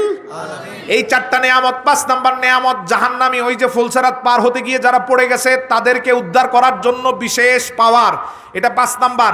নবীজি বলেন, এতক্ষণ আমি আল্লাহর কাছে চাইছি, চেহারার দিকে তাকিয়েছিলাম, মুনাজাত করেছি, চোখের পানি ছেড়েছি, 2 হাত উত্তোলন করে আমি রসুল ফুলসেরাতের গোড়ায় আল্লাহর দরবারে হাত উত্তোলন করে ভিক্ষা চেয়েছি, মিজানের গোড়ায় ভিক্ষা চেয়েছি। এতক্ষণ আমার চাওয়াগুলো এমন ছিল, জাহান্নামীদের বের করার জন্য এই প্রথম কিয়ামতের মাঠে আমার রবের সামনে আমি নবী সেজদায় পড়ে যাব। 3 বার সেজদা থেকে উঠাবেন। বুখারীর 1.5 পৃষ্ঠা ব্যাপী হাদিস, 2.5 পৃষ্ঠা ব্যাপী হাদিস, সেই বুখারীর 3 বর্ণনায়, মুসলিমের 1 বর্ণনায়। রাসূলুল্লাহ সাল্লাল্লাহু আলাইহি ওয়াসাল্লামকে আল্লাহ বলবেন, ইরফা রাসাকা ইয়া মুহাম্মদ, সাল তুতা ওয়াশফা তুসাফা ওয়া কুল তুসমা। মাথা অবনমিত করার দরকার নাই, মাথাটা উঠান। ওয়ালা সাউফা ইউতিকা রাব্বুকা ফাতারদার ঘোষণা যেই রব দিয়েছেন, সেই রবের মাধ্যমে ক্লিয়ার করেছেন, চাইলেই দিব, বললেই শুনবো, শাফাত করলেই হয়ে যাবে। সেজদা দেওয়ার দরকার নাই, নবী উঠাবেন। পুরা ময়দান নাফসি নাফসিতে ভরপুর, সব নবীদের মুখ থেকে নাফসি বের হচ্ছে। ওই ময়দানে নবী বলবেন, উম্মতি।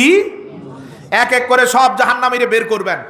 জান্নাতের দরজা এখনো খোলা হয় নাই, সবাই জান্নাতের দরজার সামনে আরাফে গিয়ে সমবেত হচ্ছে। নবীজি সাল্লাল্লাহু আলাইহি সাল্লাম বলেন, আদম জান্নাতের দরজায় নক করবে, ভিতর থেকে বলবে, মান আনতা, কে আপনি? মুসলিমের হাদিস। আদম বলবে, আনা আদম সফিউল্লাহ, ভিতর থেকে বলবে খোলার অনুমতি নাই। ইব্রাহিম আলাইহিস সালাম যাবে, বলবে খোলার অনুমতি নাই। ঈসা আলাইহিস সালাম, মুসা আলাইহিস সালাম, সব নবী জান্নাতের দরজায় গিয়ে নক করবে, ভিতর থেকে বলবে খোলার অনুমতি নাই।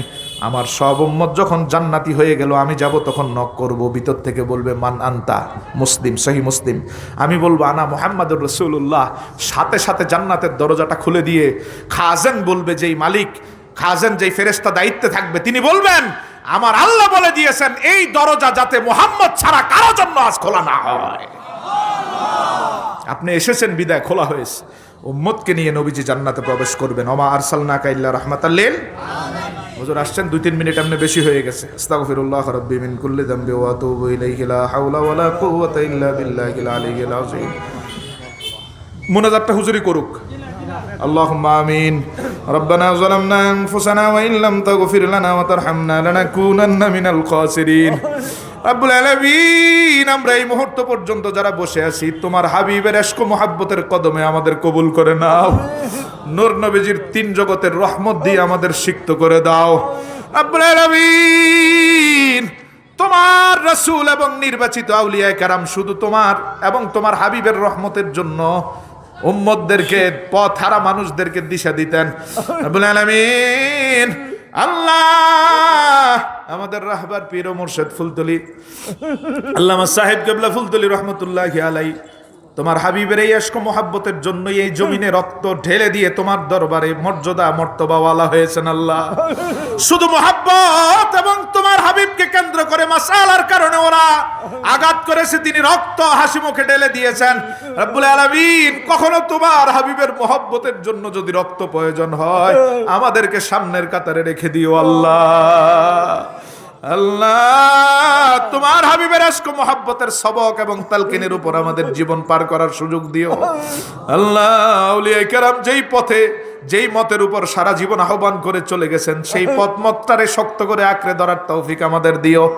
আল্লামা ফুলতলি সাহেব কিবলা রহমতুল্লাহি আলাইহি, ওনার খলিফা, ওনার মুহিব্বিন, মুতাআল্লিকিন সহ যত আউলিয়া কেরাম যেই যেই জায়গায় শায়িত, ওনাদের সকল মুহিব্বিনকে তুমি দয়া করে ক্ষমা করে দাও, ওনাদের মর্তবা মর্যাদাকে তুমি বুলন্দ করে দাও। আমরা যারা হাত তুললাম, আমাদের জীবনের গুনাহ ক্ষমা করে দাও। আল্লাহ, আওয়াজ যত দূর যায়, মাইয়াত মুর্দেগানের কবরটারে জান্নাতের টুকরা বানায় দাও। যেই 6 নিয়ামত দিয়ে কবর জান্নাতের টুকরা হয়, আমাদের সবার নসিবে এমন কবর দিয়ে দিও। আল্লাহ, হাশরের ময়দানে তোমার হাবিবের রহমতগুলার সামনের কাতারে আমাদের কবুল করো। আল্লাহ, আল্লাহ এই মাদ্রাসার প্রিন্সিপাল হুজুর, ভাইস প্রিন্সিপাল হুজুর সহ সভাপতি সাহেব যিনি মাহফিলের জন্য চলে এসেছেন, আল্লাহ এই মাদ্রাসাকে যারা ভালোবাসেন, যারা অনুদান দিয়েছেন, যারা দান করেছেন, তাদের সকলের দান কবুল করে মনের মাকসাদ পূরণ করো। আজকের প্রতিটা শব্দ হেদায়েতের বাণী হিসেবে অন্তরে প্রতিষ্ঠিত করে দাও। সুবহানা রাব্বিকা রাব্বিল ইজ্জাতি আম্মা ইয়াসিফুন ওয়া সালামুন আলাল মুরসালিন ওয়ালহামদুলিল্লাহি রাব্বিল আলামিন ওয়া জাআল আখিরা কালামিনা ইনদাল মাউত লা ইলাহা ইল্লাল্লাহু মুহাম্মাদুর রাসূলুল্লাহ।